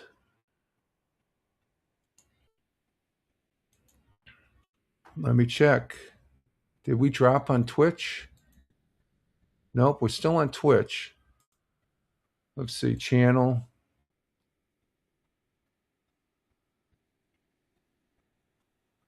Okay, we're still on Twitch. 124. And Rumble, we're still on Rumble. Still broadcasting for me on Rumble. Okay. I guess I just had a burp. The phone is off though. Let me see. Let me retry. Okay, we're back. Okay, it was the internet. Okay, so that might the internet burps might be a little bit more sensitive on the Rumble Studio beta client canvas. Okay, I thought we lost the broadcast there. Okay, thank you, deplorable. Yeah, we're still on Rumble. Okay, good. Okay, I'm seeing that we're on Rumble too. We go bring that back here. Yeah, we're still on Rumble. Okay, good. Good deal. Okay. Um, so we're going to be going to web pages here and see what we have I can show you what's going on here in the southern tier of upstate New York around uh, here in New York, and there's a company here on Fox 40. They have an article. Raymond Corporation celebrates continual growth at Broome County facility. And Raymond Company, I know a couple people that work there, and this shows you it's a they manufacture forklifts, and they're pretty damn good forklifts too. They're worldwide as far as that goes. So let's bring this up and let's show it. Again, no affiliation with Fox 40. And let's see, we're going to go there. Okay, let's bring it up on the broadcast, and there, and let's present the program here. Here we go. Tonight, where a new facility is helping a local manufacturing. We begin in the southern tier tonight, where a new facility is helping a local manufacturing company expand its impact in the advanced energy industry. Fox 40's Ziggy Hill tells us more. Raymond Corporation is celebrating the shipping of its 500th battery at its facility in Broome County. The facility was purchased in 2024 and is the first step in solidifying a presence in the lithium battery space. We began working on our lithium solution about 8 years ago, and we established this flagship center of excellence for battery manufacturing about 2 years ago as a result of building out the strategy to bring lithium to our customers. The facility currently employs 65 people, a number that continues to grow as Raymond builds on its existing energy solutions manufacturing operations located in Greene. It also provides support to its material handling customers' growing needs. It changes the efficiency for our customers. So with lithium-ion batteries maturing now from a technology perspective, our customers can put lithium in their vehicles, not have to worry about changing out the battery during the shift. This expansion marks another milestone in Raymond's more than a century-long history in the region, underscoring the company's ongoing commitment to innovation and supporting the local economy with job creation. If you think about electric vehicles today, traditionally lead-acid batteries power our vehicles. As lithium adoption continues to grow, today we're at about 10%. As that continues to grow, we look to expand the operations here, further exemplifying our commitment to Binghamton and the surrounding area via new job growth. Okay, so that there is in at the Raymond Corporation, and the 65. That's not the that's just in the battery department. There's a couple. There's like at least I think upwards to 1,000 people that work at Raymond. So it's the way no, there's more than 65. That's just for the new battery department that they have. So I guess they have a place where they can bring the batteries and install them right there with the forklifts and stuff like that. So instead of outsourcing them out and stuff like that. So that's a improvement with the company. Like I said, my older brother's, well, he probably doesn't work there. My older brother's one of his best friend, and he was our neighbor when I was growing up in Appalachian. He worked there. I know a few people that worked there after I left IBM back in the day, and they went to Raymond, especially after IBM pulled out and we went to EIT. I stomached two years at EIT before I went to my next job. Raymond's a little bit farther of a drive for me, but it's a good company, very good company. Never heard anything bad said about Raymond Corporation. And pretty much a pretty good company to work for. It's a manufacturer of forklifts, Raymond forklifts, which is a pretty decent forklifts. I remember seeing them. They had them at IBM, and they were rock solid as far as that goes. Okay, so that gives you an idea that there's manufacturing, and the community over the history has been Southern Tier has been more or less a manufacturing type community. Let's see, what else do we have here?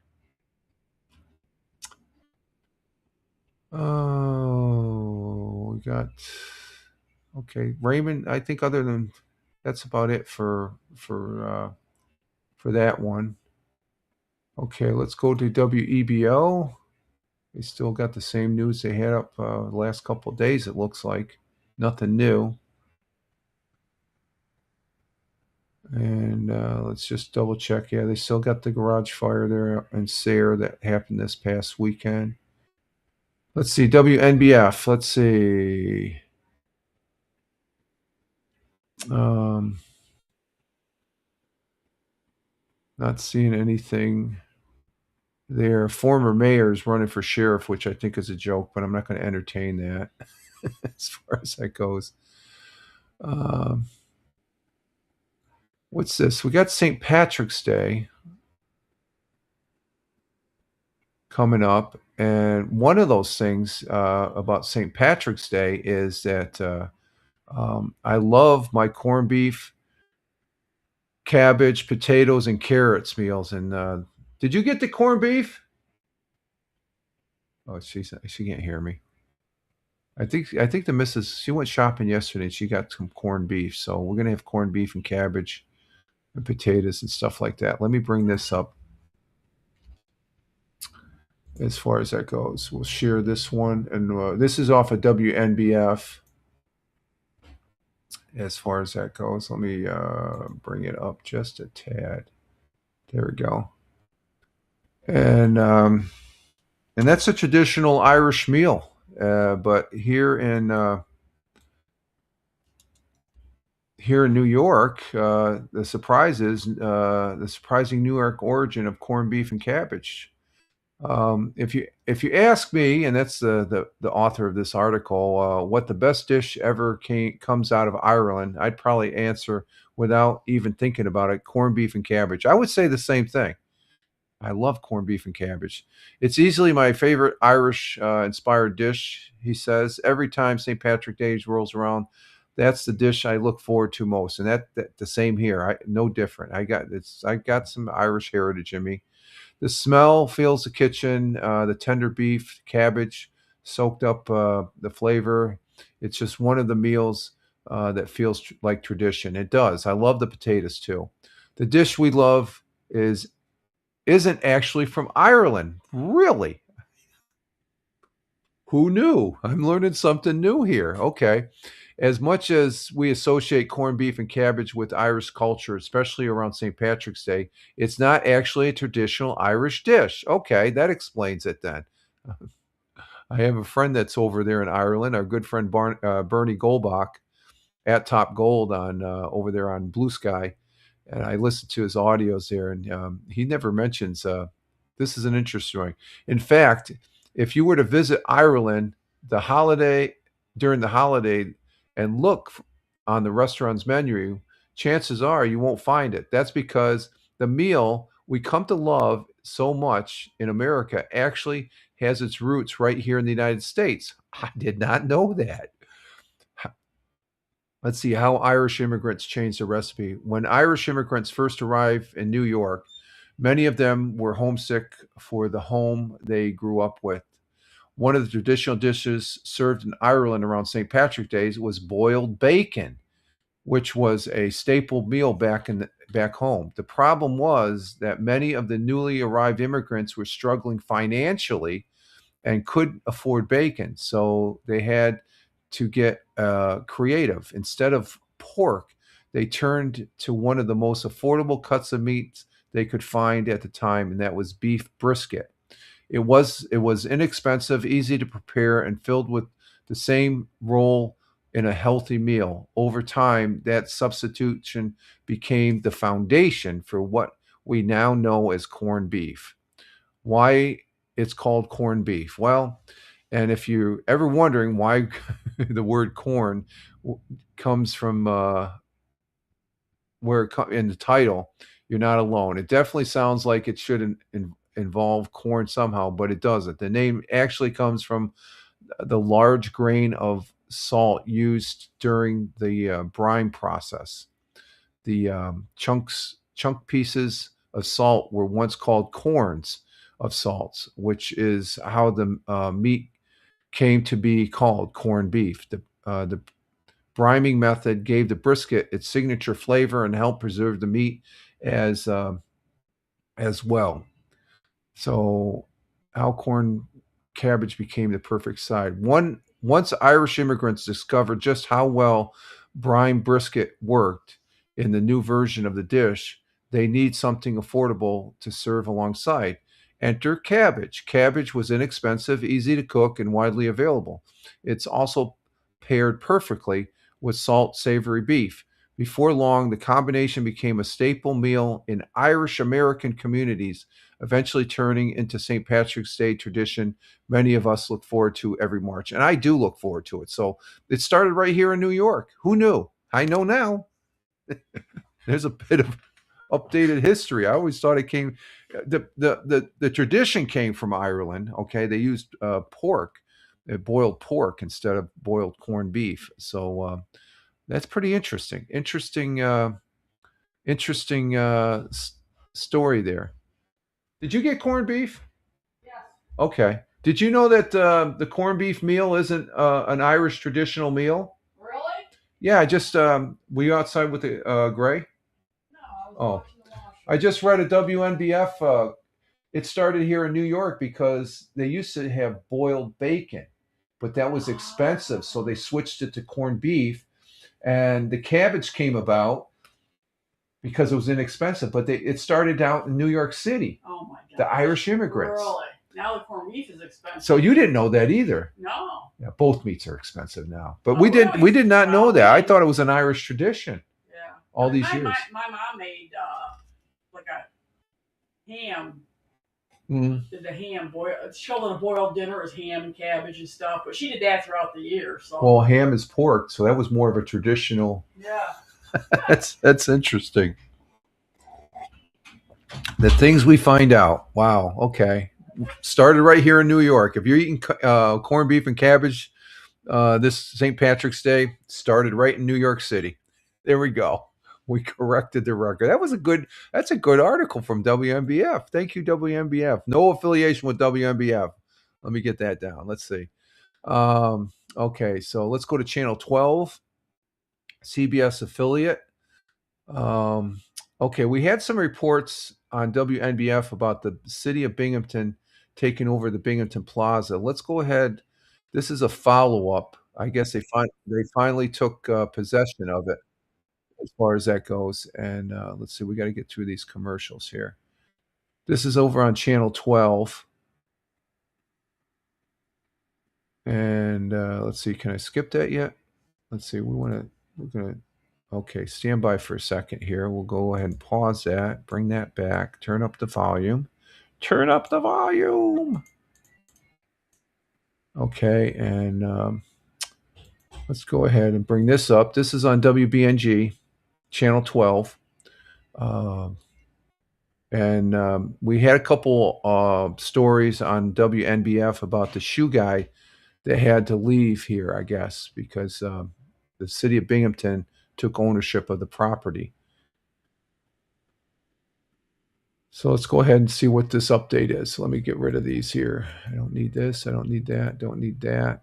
And let's go ahead and start this one. The city of Binghamton officially took ownership of the Binghamton Plaza. With several businesses still operating within the plaza, the question remains, what will happen to the property and its inhabitants? 12 News' Brian Melanson joins us live from the plaza on the north side with more on what the future holds for this property. Brian. Thanks, Autria. For more than a decade, this 20-acre plaza, which has been home to dozens of businesses, has fallen from grace to become yet another blighted property dotting the Binghamton landscape. But according to Mayor Jared Cram, all of that is set to change with a drastic overhaul.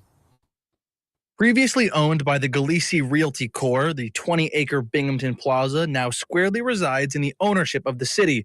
This newfound public ownership is a step in the right direction, according to Binghamton Mayor Jared Cram. Now, finally, residents and the public have a say in, the most important parcel on the north side of Binghamton and one of the most strategic sites in Broome County is really, really important. Cram says the city will soon be getting back environmental and pre-demolition information in the short term that will guideline a potential demolition. When it comes to a potential demolition, Cram says the city has 4 main points: demolish the unsafe and blighted structure on the plaza, expand public access to the waterfront, expand park space and add amenities where the city has acreage, and add commercial redevelopment near the West State Street corridor.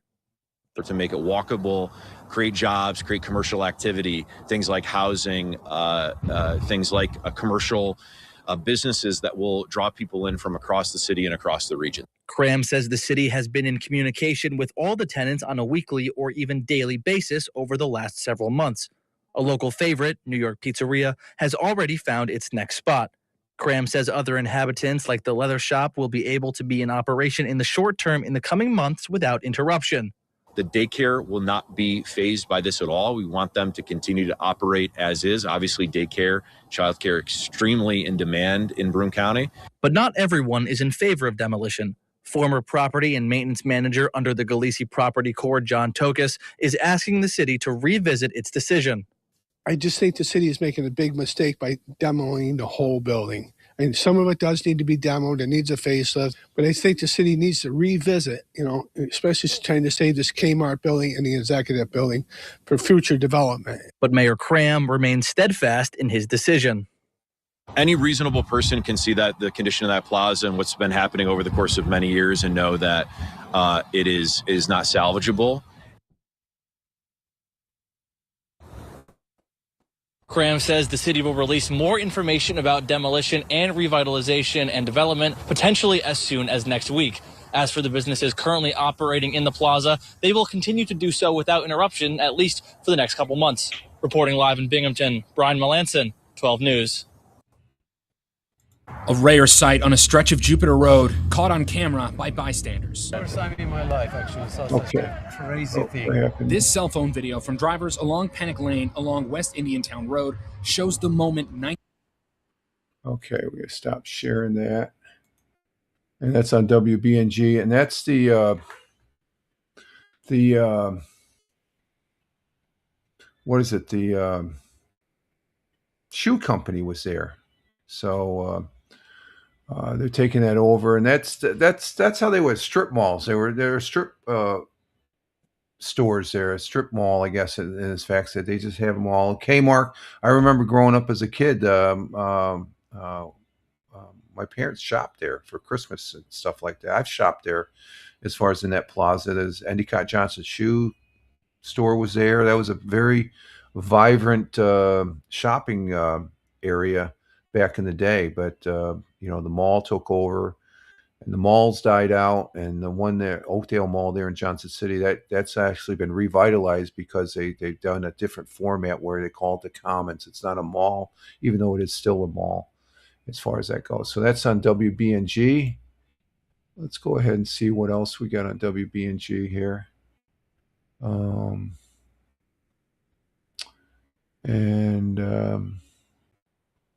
So there's still quite a few stores in there. Let's see. And there's nothing else on WBNG. So let's go to the Whale. Whale is the same stories on WNBF. Let's see, Channel 34, or it's Channel 5, I guess, NBC affiliate. As far as that goes, there's nothing there. Again, full disclosure, I have nothing to do with all these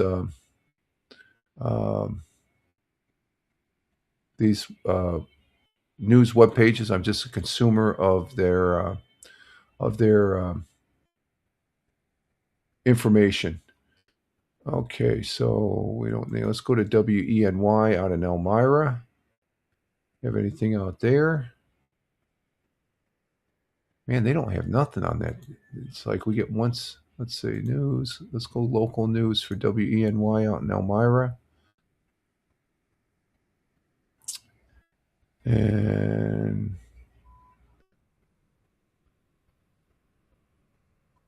okay, we're talking about St. Patrick's Day. Let's see. We got a annual St. Patrick's Day parade and Irish dinner returns to the village of Horseheads. That's right outside Elmira. And that's just a they don't have a video. The annual event starts 2 p.m. and that's this Saturday, tomorrow. They're going to have their 60 different organizational take. So it's the same thing. Binghamton had theirs last year. So Horseheads, which is just right outside in Elmira, you might as well say you're in Elmira if you're in Horseheads. There's a lot going on there. They'll have their St. Patrick's Day parade tomorrow. So, okay, let's see. That didn't have a video, but this does. Village Horseheads prepares. Okay, let's go to this one. Okay, here we got a video here. Here we go. Here's a video from WENY Channel News out in Elmira. Let's go ahead and bring this one up. Um, let's see. I got to bring it up on the present. Share. And oh, okay, we got it up there. Okay, here we go. All right, Scott, thank you. St. Patrick's Day is just around the corner, and the village of Horseheads is getting ready for the annual festivities. Today, members of the Horseheads Fire Department spent part of the afternoon painting the Shamrock in Hanover Square. The tradition of painting the Shamrock goes back more than 2 decades. Firefighters say that each year they like to get the younger firefighters involved to teach them about tradition. Village of Horseheads Mayor Kevin Adams says he's grateful for everything that the fire department does for the celebration each year. It's just one of a countless many things that they do that just improves and just beyond keeps our village safe, improves the quality of life. So where other communities have a fire department that just responds to fires and MVAs, which is very important, we have a fire department that goes a step further and puts on a parade and really takes our village to the next level. The Horseheads St. Patrick's Parade is coming up on Saturday, March 14th, starting at 2 p.m. The parade route starts at the Horseheads High School on Fletcher Street, then takes a left down Main Street and ends in Hanover Square. To keep the festivities going, the Horseheads Fire Department will also be hosting their Irish Boil dinner the next day from noon to 5 p.m. So they're going to have a boiled dinner. I wonder if anybody knows that the tradition started down in New York City. In this article, I would disagree with the mayor. I'm an ex-firefighter. Every fire department has their tradition, and they stick to it. So, he praised the firefighters, but every fire department is important. They all have their own individual traditions. They may not be apparent to everybody, and I think that's I guess the mayor, he's just highlighting Horseheads, but I would disagree with the mayor that every fire department has a tradition. It just he made it sound like there's fire departments, they just going through the motions and this. No, they have a tradition. The number one tradition of any fire department is not painting a shamrock, which is important. Okay, I'm not downing that, but their tradition is to serve the community. That is the number one. So that's where I would disagree with the mayor in that piece and stuff like that. That he doesn't fully understand. I know he's praising his community and stuff like that, but I think he's inaccurate. He's not accurate when he says that. In the fact that every fire department, be it paid or volunteer, they're all professional firefighters, and their number one tradition is to serve, to save lives. That is their tradition. That is their number one tradition. I know we have, and that's the most important thing. All the other ones are secondary compared to that. Okay, so it's nice to do the party and stuff like that, but I almost when I heard that, I was like, I was aback a little bit because I've been a firefighter for 40 years, and I'm retired now, and just to correct the record, I guess that's how I feel. He could still have his opinion, but I would tell him to his face, I disagree with you, Mayor. Um, to a certain degree, I think you're wrong. And truth tell him, Rich. Yeah. I guess I'm very sensitive on the fire department field and stuff like that because it's been a great part of my life, and it's molded me, and I had the honor of serving for 20 years as a Air Force firefighter and stuff. And I was a volunteer. There used to be the big fight. Oh, if you're a professional firefighter, if you got paid. No, you're professional, be you volunteer or paid. It doesn't make a difference. It's just because volunteers, the training that they have to go through now is just tremendous as far as that goes. So, but they're going to be celebrating the parade tomorrow at St. Patrick's Day, and they're going to have the boiled dinner. So we had an article on the boiled dinner. So it's just that's pretty cool. Let's see what else we got on WE. We don't usually get too much for WENY. That's a good article. Okay, let's go to WETM, Channel 18, that's out there in Elmira Horseheads. Do they got anything? Oh, here we go. Cornell researchers find new way to store maple sap. Well, let's look at that. Let's uh, let's go ahead and bring this one up. We'll share this one, and we'll bring this up. This is on channel 18, and let's see. Here we go.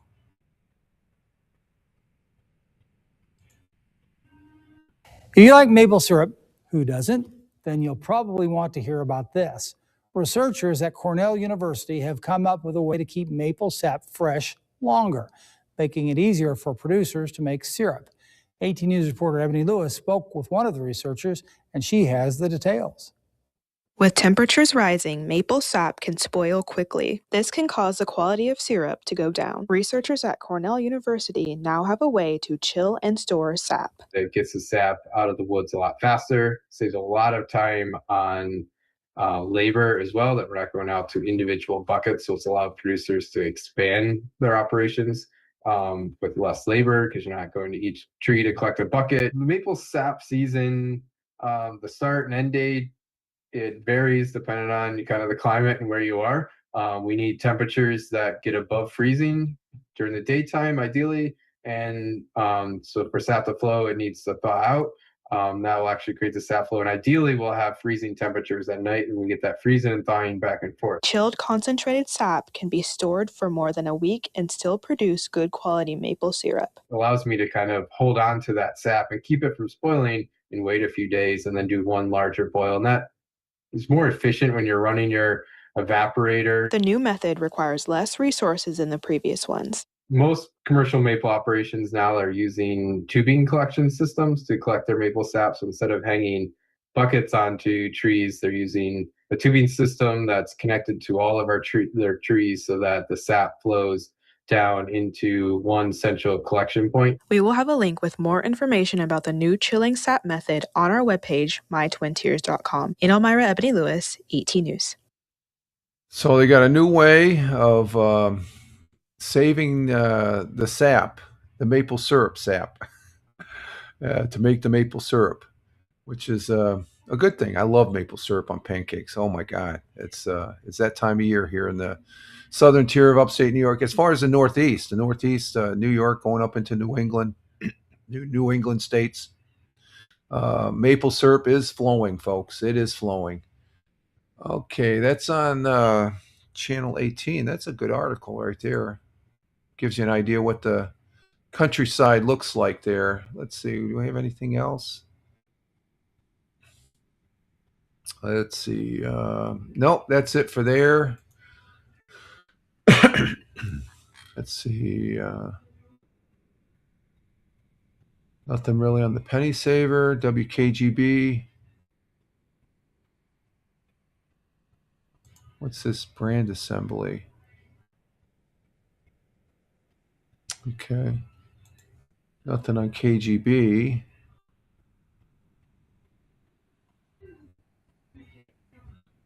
Let's see. Okay, nothing there. Let's see. KISS 105. Same articles on the whale and also WNBF. So there's nothing. Same. I don't even know why I still bring that up. Let's see. Spectrum News. Anything on Spectrum News? I am not seeing anything. And nope, nothing. Nothing. Oh, they did report. I posted this. Syracuse fired head coach men's head basketball coach, Syracuse. I guess he just before March Madness. I don't know if that's a good thing. March Madness starts next.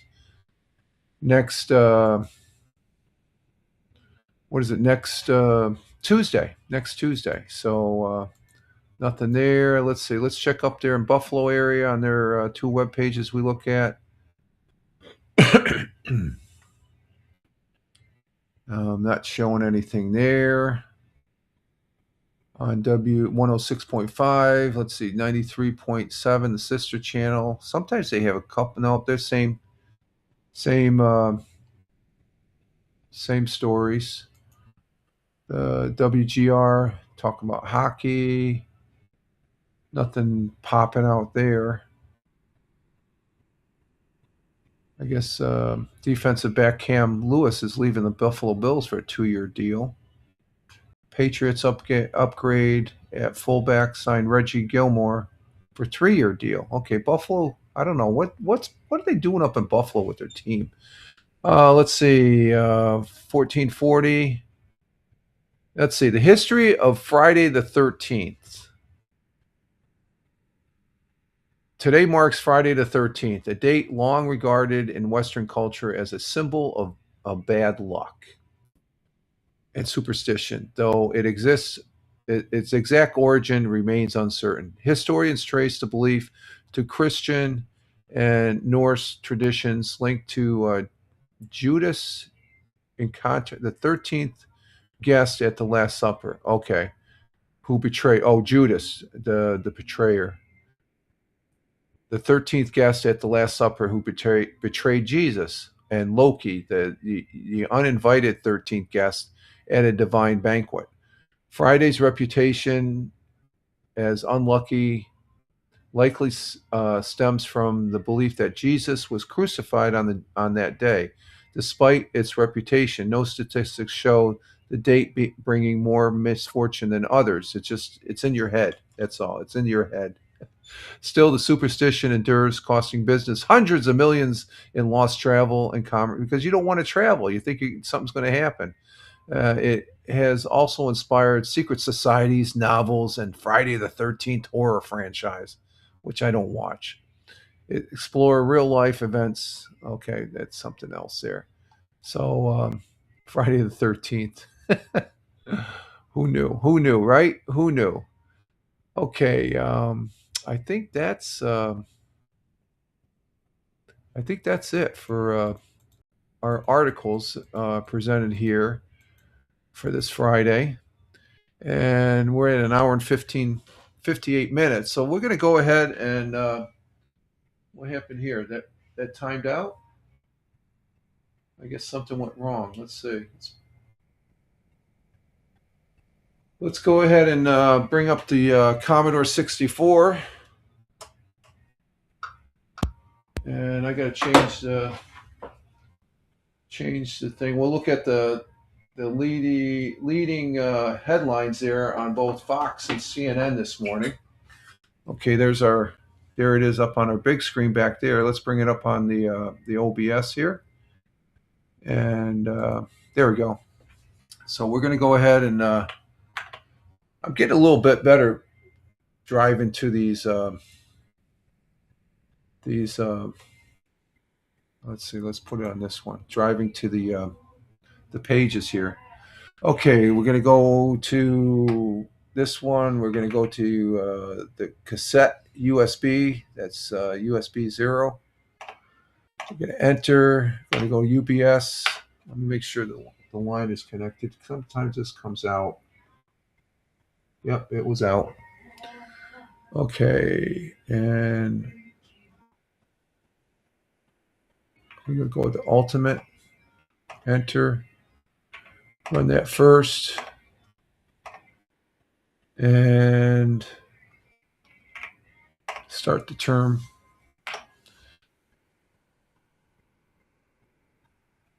Device not present. Why is that? Oh, okay. Let me double check. Just make sure this is.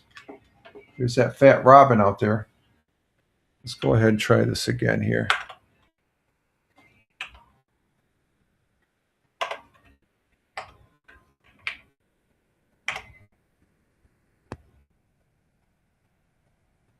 Oh, I powered off. Let's turn it back on.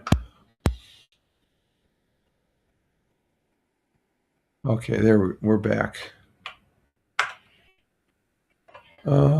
Let me make sure I got the drive set. It might be because, oh, that's disabled. That's why. Let's go ahead and we'll enable the virtual drive. That's why. Because there's two virtual drives. This is the disk drive I was doing. I have to take the A drive, which is defaulted as number 8. I disengage that and engage this to use the physical drive. Okay, so we got that. and we want to save that. We had the virtual drive. That's why it wouldn't click. I'm getting used to all these different drives. Okay, we got that. Go back down to the USB 0, BBS, enter. Go to Ultimate, enter. Run me first. Load settings. Yes, okay. And then we load it now. Run disk. It should run now. There it is. Just clear it out a little bit. And while this is loading, I'm going to top off my coffee here. I'm going to still be on the mic. So that's searching for it. I'm going to go get some coffee here. You guys hold tight. Be right there. I'm in the kitchen now. Going in the kitchen. Oh, you're on the bike. Okay. This is exercising on the bike, which is good. Oh, that's it for the coffee. We're finishing the coffee during this broadcast. So coming back into the studio here, and we're still loading. Okay, so I had time. I got the last cup of coffee here, right here. So we are back, and we are waiting for this to load up. I don't know why it's taking so long. Check the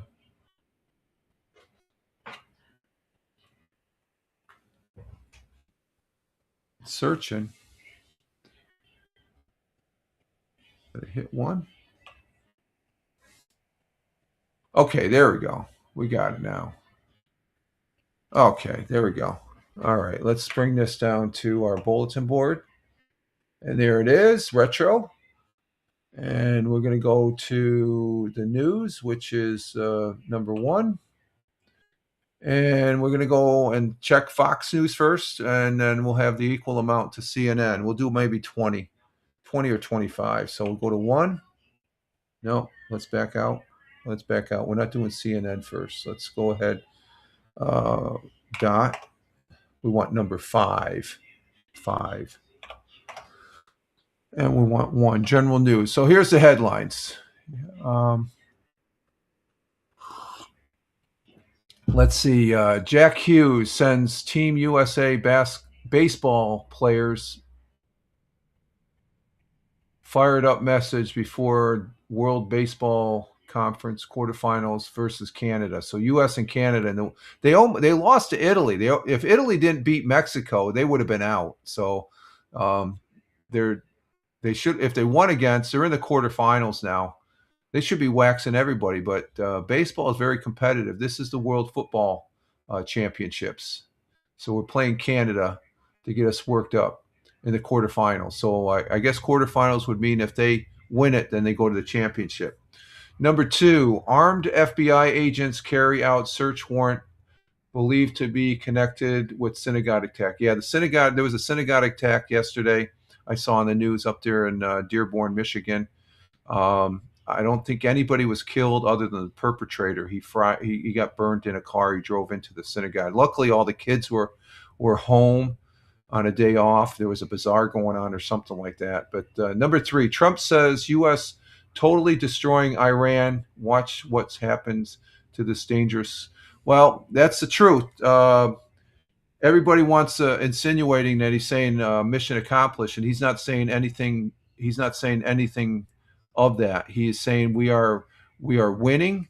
We are defeating them. We don't want to come back and repeat the same thing. We've been at war technically with Iran since they took our hostages. That's the way I'm looking at it now. We're finally throwing it back at Iran.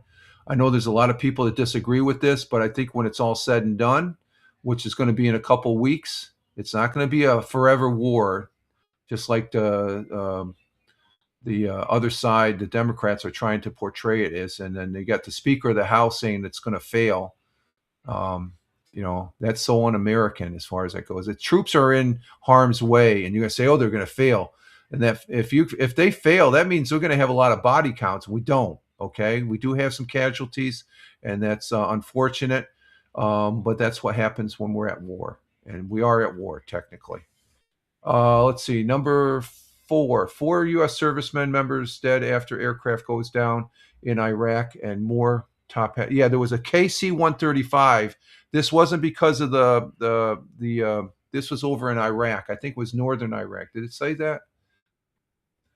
It was in Iraq. It was in northern Iraq. There was 2 planes that they were doing a refueling operation. The KC-135 went down, and it looks like the KC-135, all the other plane that was associated. They didn't say what type of aircraft, so I'm thinking it might have been a fighter or whatever. They didn't want to say. But the KC-135, they did identify that. So I'm looking at this. That's an update because they didn't have any update yesterday afternoon that the 4 that are dead are the crew members on the KC-135, which that's a pretty big aircraft. We had when I was up at in Griffiths Air Force Base when it was still open up there in Rome, New York. We had a KC-135 incident. It was taken off in a snowstorm and it slid off the runway because it aborted and it skidded off. It's a 10,000-foot runway, thank God. But luckily, there was about 2 feet of snow it slid on because they had a full tank of gas, and the crew got out really quick. Let's see, number 5, GOP senators earns Dem backlash from enemy is inside the gates. Comment about New York City Mayor Zohan Mal. See, that's being hypocritical.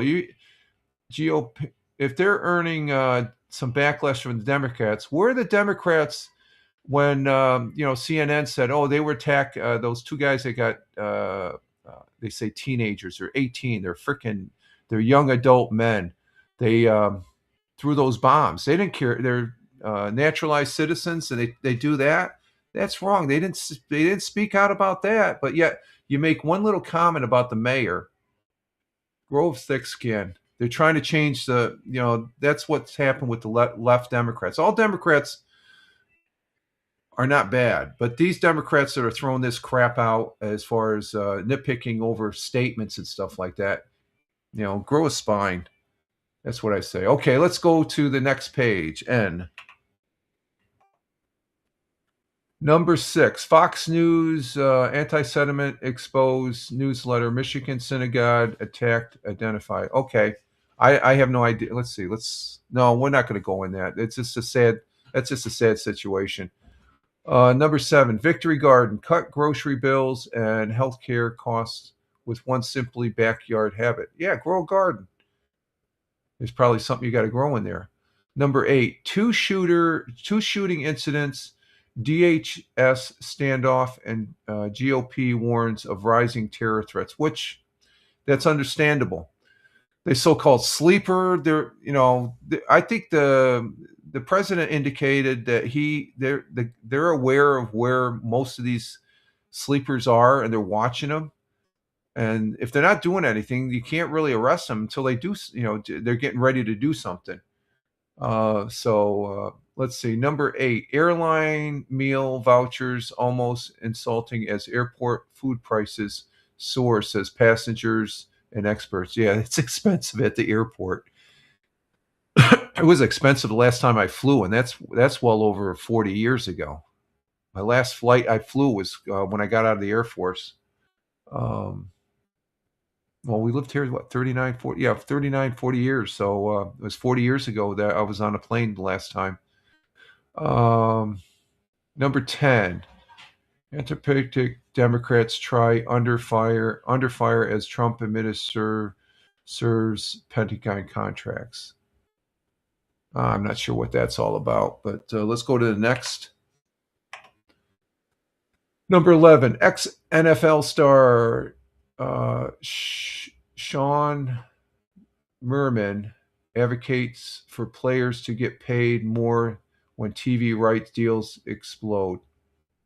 I guess there's some rumor that I don't know if they increase. If you got to pay to watch now and stuff like that, that's ridiculous.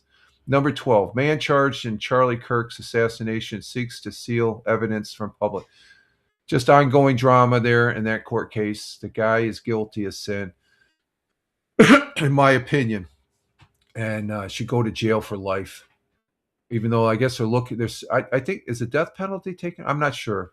I think they were seeking the death penalty. Number 13, House conservatives unveil bill to end chain migration, scrapped diversity visa, and sweeping immigration overhaul. Yeah, we definitely have to change our immigration laws here in the United States and stuff like that. There was an individual that was released yesterday that was involved in that one of the shooting incidents. He should have been deported when he was. It might have been the synagogue one. I'm not sure. Number 14, Fox News Digital News Quiz, March. Okay, they got a quiz up there. Number 15, Utah bill would allow students to obtain religious accommodations for assignments that violate their beliefs. It is what it is. That's okay. That's an interesting one there. Let's go to next. Number 16, toxic people in your life may have a hidden health impact. Study show. Yeah, they got TDS, Trump derangement syndrome. That's their illness. That's the toxic people in my life. But there's some people that have it. I could still talk to, I guess. Number 17, Waltz. Oh, Governor Waltz in the hot seat as critics predict on his controversial new law coming true concerning trends. He's a joke. He steals valor from veterans, saying he was in a war zone. He is a war veteran. He's not. He's a dipshit for saying that, and I think any other veteran would say that. I served 20 years. I was never in a war zone. I supported the war, but I was never in an actual war zone. Why he would say that just to boost her up when he's running for state government, and now when he ran for when he was a congressman. So Minnesota, that's my birth state, folks. How could they frickin' elect a dipshit like that? I'm just going to leave it at that. Number 18, 4 servicemen members killed in refueling aircraft in Iraq. Didn't we have that in the beginning? It's a repeat. Number 19, Alexander the Great's long-lost city located after nearly 2 millennium, absolutely stunning. Oh, that's interesting. I'd like to see some pictures of that. This is all text-based, so we won't see that. Number 20, I served with my dog, Dasty, in Afghanistan. Dogs are man's best friend on the battlefield. Oh, speaking from experience, he was on the battlefield. He was in Afghanistan. You're in a war zone. Thank you for your service. Let's go one more. Trump's Operation Epic Fury proves Reagan-style peace through strength is back. Yeah, it is back, and it's working.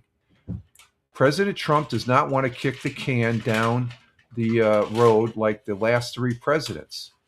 And especially this last one we had in office that opened up our doors to every Tom, Dick, and Harry.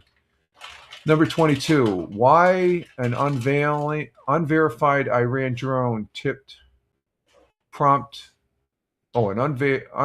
unverified Iran drone tip prompt FBI alerts to California law enforcement. Okay, that's interesting. I'll have to look at that later. Number 23, illegal immigrants accused of assaulting New Jersey teen could be released under sanctuary policies. ICE. The guy should be deported. If he's illegal alien and he does a crime, and this is assaulting a teen. Number 24, Miami Beach loosens spring break restrictions aimed to draw calmer. Well, they're probably going to get all those people that don't want to go down to Mexico. And number 25, Long Island teen who vanished after trip to New York City found dead in Brooklyn waters. Ooh, that's not good. That is not good there. Brooklyn. Okay, let's see. I'm going to go back. And we're going to go back again. We're going to go over to the CNN side, see what the headlines are over at CNN. Number one, U.S. Air Force refueling plane crashes in Iraq. That's northern Iraq, killing at least 4 of the 6 on board. Okay, so they had a crew of, they had 6 SOBs. That's souls on board. When they're coming in for an in-flight, we would always get notified how many people are on board. They were called SOBs, not son of a bitches. They were souls on board. So there was a crew of 6, so 4 of them perished. and that was in northern Iraq. It wasn't shot down by friendly fire or enemy fire. There was an incident when they were doing a refueling operation. Number two, terror attacks at Michigan Synagogue and Virginia University rattles sense of security in America. They shouldn't rattle them. It should solidify that we need to be more cautious and more aware of what's going around in our communities here. Number three, global oil hovers around $100. Actually, it's $98 a gallon or a barrel, despite U.S. temporary lifting sanctions on Russia's oil. They think they do one thing one day. This happened yesterday, and they expect instantaneous. That's why I think we don't get that much oil from the Middle East coming out. I know the rest of the world does, and that drives the prices because we're getting the same amount of oil here because we've got the oil coming out of Venezuela now. Number four, Trump's administration understands Iran war's impact on Straits of Hormuz. Yeah, it affects the world economy, and we're seeing that in the increased price. Gas here has increased maybe, how much would you say it increased? 40 cents? Oh, she's busy. We have an increase of gas, but that's okay. It's only temporary. Number five, AI is exhausting workers so much. Researchers have dubbed the condition AI brain. Okay, that's the people that are doing all the coding and stuff. Number six, what we know on the 14th day of the U.S. and Israel war, yeah, we're kicking their asses, and they're not submitting. They're being stubborn. So, but they will eventually. How much did gas go up here? About 40 cents? Yeah. Are you feeding Gray? Yeah. Is Scamp out there? Okay. Okay, let's see. Let's go to next. Oh. Number seven, the war that never ended. Israel seizes moment to finish fight against Hezbollah, Iran's proxy in Lebanon. Yeah, it can't end until Hezbollah is destroyed. They're just like the Iranian regime. They say death to America. You can't say that. You're going to have consequences. And the chickens have come home to roost. Number eight, the mayor and his son turned around Nebraska's basketball program. Now they have one box to tick. An NCAA tournament win. Well, we'll see what happens. That starts next Tuesday. Number nine, Michelin starred Noma head chef. Okay, that resigns following abusive allegations. Okay.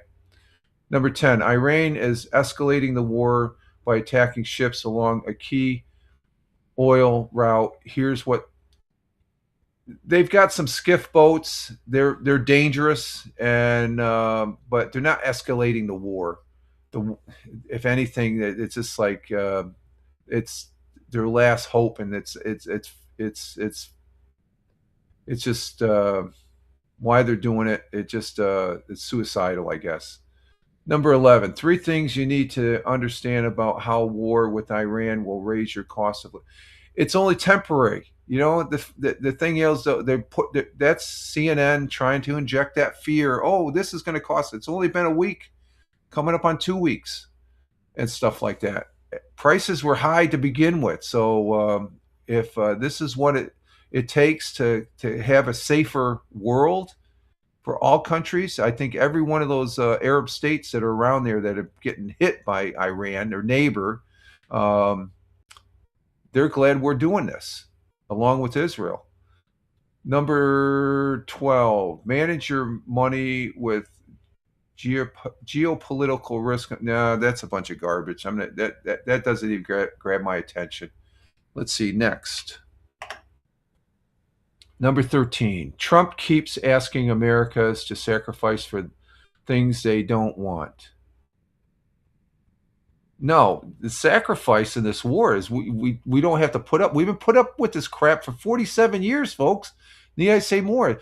The Iranian regime will, with drop of a hat, will cut your throat. Not the Iranian people. They're peaceful people, but the regime that's in charge, they need to go. we've been dealing with them for so long, and we're just kicking their asses right now. And you got one side here in the United States politically, and even the mainstream media, they're trying to make a big joke about it, and they should. It's un-American. It's like, look at Jeffries, the Speaker of the House. Oh, this is going to fail. It's not failing. Where do you get off saying that it's failing? Let's see. Number 15, terror suspect is deadly. Old Dominion shooter in Virginia was subdued by students. Officials say, yeah, there were ROTC students that subdued him, and I think they killed him. One less terrorist. 16, 7 reasons why Trump hasn't won. There's another bogus headline. 7 reasons why Trump hasn't won the Iran. It's not. It's a war with Iran that dates back. We're kicking their butt. Okay, we're just going to leave them alone, and then they're going to come back. And no, we need a change there. And it's going to be up to the Iranian people, just like it was down in Venezuela. Number 17, a war waged by world's wealthiest nation is hitting the wallets of those who can least afford. Another bogus. That's CNN. That's fear-mongering in a statement. Number 18, key Senate chairman hopes to soon have first public oversight hearings on war with Iran. Did we do that during when President Obama went and bombed Algiers? No, not Algiers. What's that? What's that country in Africa? Let me bring up my map so I get this right. Where's my map? Where's my Libya? Libya. Did they do that? See that. You're not doing the same as you did with Obama, so it's ridiculous. Wait a month or so. It's just, they're just because they don't like Trump. I guarantee if a Democrat was in there doing this, oh man, they'd be getting accolades to the max. Let's go one more here next. That'll bring us to 24. Number 19. Let's see. Do we have any? What we know about the 13th day of the U.S. and Israel, I think it's the 14th day. So this must have been yesterday. We know what we know. If you've been listening to the sitcom briefings and what the president says, you know all there is to know. I don't need to know it from CNN. I'm getting it from the source. I'm getting it from the commander-in-chief, the president of the United States when he gives briefings, as well as the sitcom briefings. This news analogy and opinionated, even on Fox News and CNN, is garbage as far as I'm concerned. You want to listen to the frickin' guys that are doing the war. If you got reporters that are reporting it accurately, then you can get some takeaways from that. Number 20, FBI involved in search for retired Air Force Major General missing for nearly 2 weeks. I wonder where that's at. Number 21, assault charges against Israel's soldiers dropped in controversial end in year-long scandal. Okay, there's another one. Number 22, Chinese embassy mocks Shield of the Americas in AI video. Okay, it's probably they're talking and their mouth isn't in sync with the verbiage. Hey, Captain Rehab. And the missus says, good morning, Captain Rehab. Number 23, a wildflower in California reveals a newly documented evolutionary process. Oh, that's interesting. And the last one, she says, good morning to you, Captain Rehab, coming in from the city of brotherly love, Philadelphia. Number 24, BuzzFeed has substantial doubt it can stay in business. Oh, was it going to go out of business? Huh. We're just finishing up here, Captain Rehab, with the headlines here on this Friday. Let's see. We're going to go ahead and exit out of here, and we'll exit out of there. One more exit. Who do we get? We get, and we say bye-bye there. Okay. So where are we at? We're at 2 hours and 25 minutes. What's wrong? Nothing. Oh, you just have that look like I'm doing something wrong. No. Must be nice to lollygag all morning. I'm not lollygagging. I'm I'm broad. just I kidding. know you're kidding. Okay, there we have it for the Commodore 64. Again, I will be probably doing some actual Commodore 64 stuff on a separate broadcast when I'm backing up and stuff like that, and that's using the new Rumble Studios Canvas beta and stuff. That's what I've been using to. We got something here that auto mod on Twitch. Let me clean this up a little bit here, folks. So get that 2, 3, 4, 5. Okay, 6. We talked about Iran. Yeah, I think the last time we talked about that, they have the cluster bombs. I've seen that in the news. My take on that is, Captain Rehab, you said last week about the cluster bombs. They're dropping them, but they had those cluster bombs when I was in, the Russians and stuff like that. They're just they're contending with them. And let's see, Iran this morning, 1 mile. What's the 1 mile? What do you mean by 1 mile? Ran a mile. Huh? He ran a mile. Oh, Iran. Oh, Not Iran. she gets it. I didn't get it. Oh my God. God. I ran 1 mile. Okay. Good job. You got me. That's our Captain Rehab that we like being here.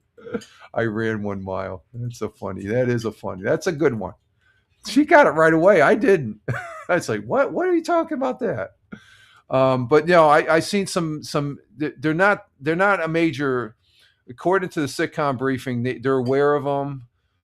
It looks like they're using those on Jerusalem as far as that goes. But there's some new weaponry that's getting deployed. It has already been deployed. The Army's deployed a very strategically striking type weapon. As far as that goes, the big concern right now is the Straits of Hormuz. We saw an article or a headline saying that Iran is closing it down. There's the thing that I've seen that people don't realize. There's ships that are turning off their beacon and they're going through there. There's some oil going through that area. It's just not being reported right up to date and stuff like that. But Iran, they don't have a navy. All they have are these skiff boats, which is going to be like swatting at mosquitoes right now. As far as they're bombing the drone manufacturing plants, that's huge right there. As far as that goes, and apparently they have very inexpensive drones that can operate like a submarine. And yeah, but they've taken out the manufacturing. That's what Sitcom is saying. They're using B-52s to drop some very heavy bombs. And I've spent around a B-52. It's destroying their factories. So and the big indication of that is that the drone launches. And I did see a picture. There was one that scooted through and hit an oil tank. That was pretty interesting. But these drones, the drones and missiles, they're down more than 90% as far as frequency. So I don't know if they're just holing up in the ground to wait till. But the only thing I'm concerned about, they're sort of giving the indication possible ground troops of the special forces type is that once they locate the enriched uranium, because they said before this all the bombs started dropping and they firing missiles that they have enough weapon grade uranium to make 11 nukes. That's what they said. They probably said that back when they were still the last time they were doing the meeting there, the peace meeting or whatever conference. What do they call that when they get together? I forget there's a certain term that they use. I can't think of it. But they said that right away to our Secretary of State representative or whatever, and they're probably using that as a threat. And it's like, no, you just confirmed it. We need to do this now. And we've taken out their Air Force. We can bomb wherever we want to bomb, and we're strategically bombing. And the pictures show that Sitcom is showing Those are real evidence. The stuff that's in the news, I take with a grain of salt. It's just like with the, they had an air a KC-135 that went down yesterday afternoon. I'm surprised they were very cautious not to say, "Oh, that was shot down by." It wasn't. It was It was a incident that involved a refueling operation. Somehow the KC-135, something happened. It crashed. The other aircraft landed. I'm curious. They didn't say what type of aircraft, so I'm very curious on what type of aircraft they were refueling. I've been around those aircraft, KC-135s. There's a lot of JP. Well, they don't use JP Ford now. I think they use JP8 aircraft fuel. There's a lot of fuel on board that aircraft when it's flying. And there was a crew of 6. I thought they normally ran with a crew of 4, but there's a crew of 6 air crew, and 4 of them perished. 2 of them survived. But as far as the submarine, the mines, there's a possibility of mines, but that's just talk right now. Okay, they're searching for it, but there's nothing concrete coming out of Sitcom or the president. The president said they're searching. Though that's what they got to worry about, these little boats, because they can fly out there, drop a couple mines. But if they're, we'll know there's mine the first ship that gets hit by one, because then all hell will break out even more so. So, other than that, I think the way they're it's mitigating, it's working out quite well. And it's just finishing up its second week, but people want it to stop now because it's costing. You gotta cut. I don't care. I'll pay the extra 40 cents a gallon of gas, even if I have to pay an extra $1. Just take care of it. We've been dealing with this crap for 47 years since they took they took the embassy and the hostages 47 years ago. We've been at war for 47 years. That's my conclusion right now, and we need to get this done. President Trump is incorrect in saying that we don't want to kick the can. He's doing future presidents, both Democrat and Republican, whoever gets in the office, a favor. We need to do it now. Get it done. Because if we just wait, it's going to explode up in our faces. So I think it's all worth it as far as that goes. We had very minimum loss of life, and God bless those and Godspeed to those that lost their lives so far. I think we're up to what, 7 or 8? 6, 7, I think 8. There was one that was a medical, but it was still in a war zone area over there in Kuwait as far as that goes. So, but the big news, we've got these wackos. We had one in Old Dominion, a shooter that was, I think he was killed. Was he killed? No, it was the one that at the synagogue.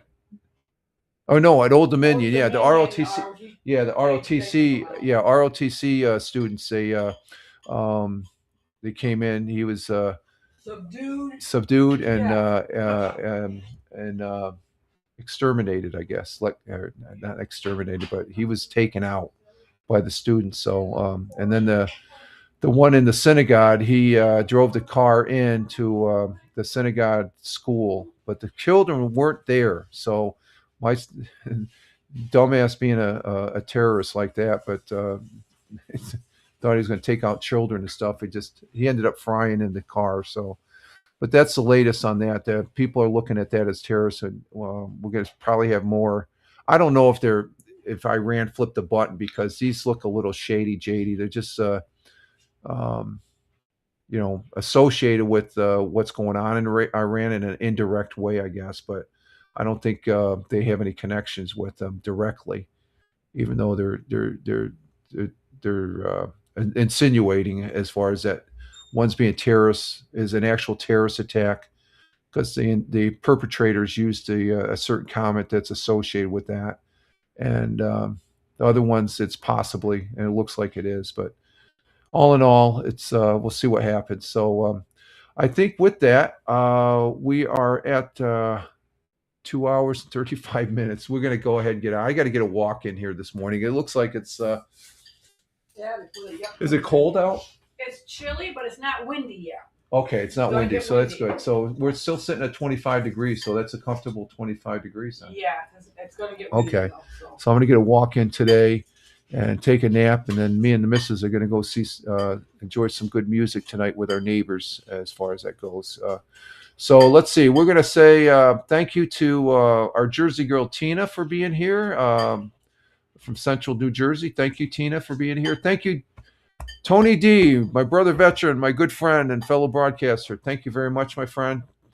Appreciate it. Coming in from Warner Robins, Georgia. Thank you, Farmer, coming in from the Commonwealth of Virginia. Thank you. You have a great one. Have a good weekend.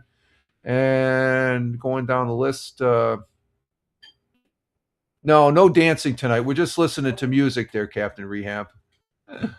Let's see. We're going down the list here on the phone.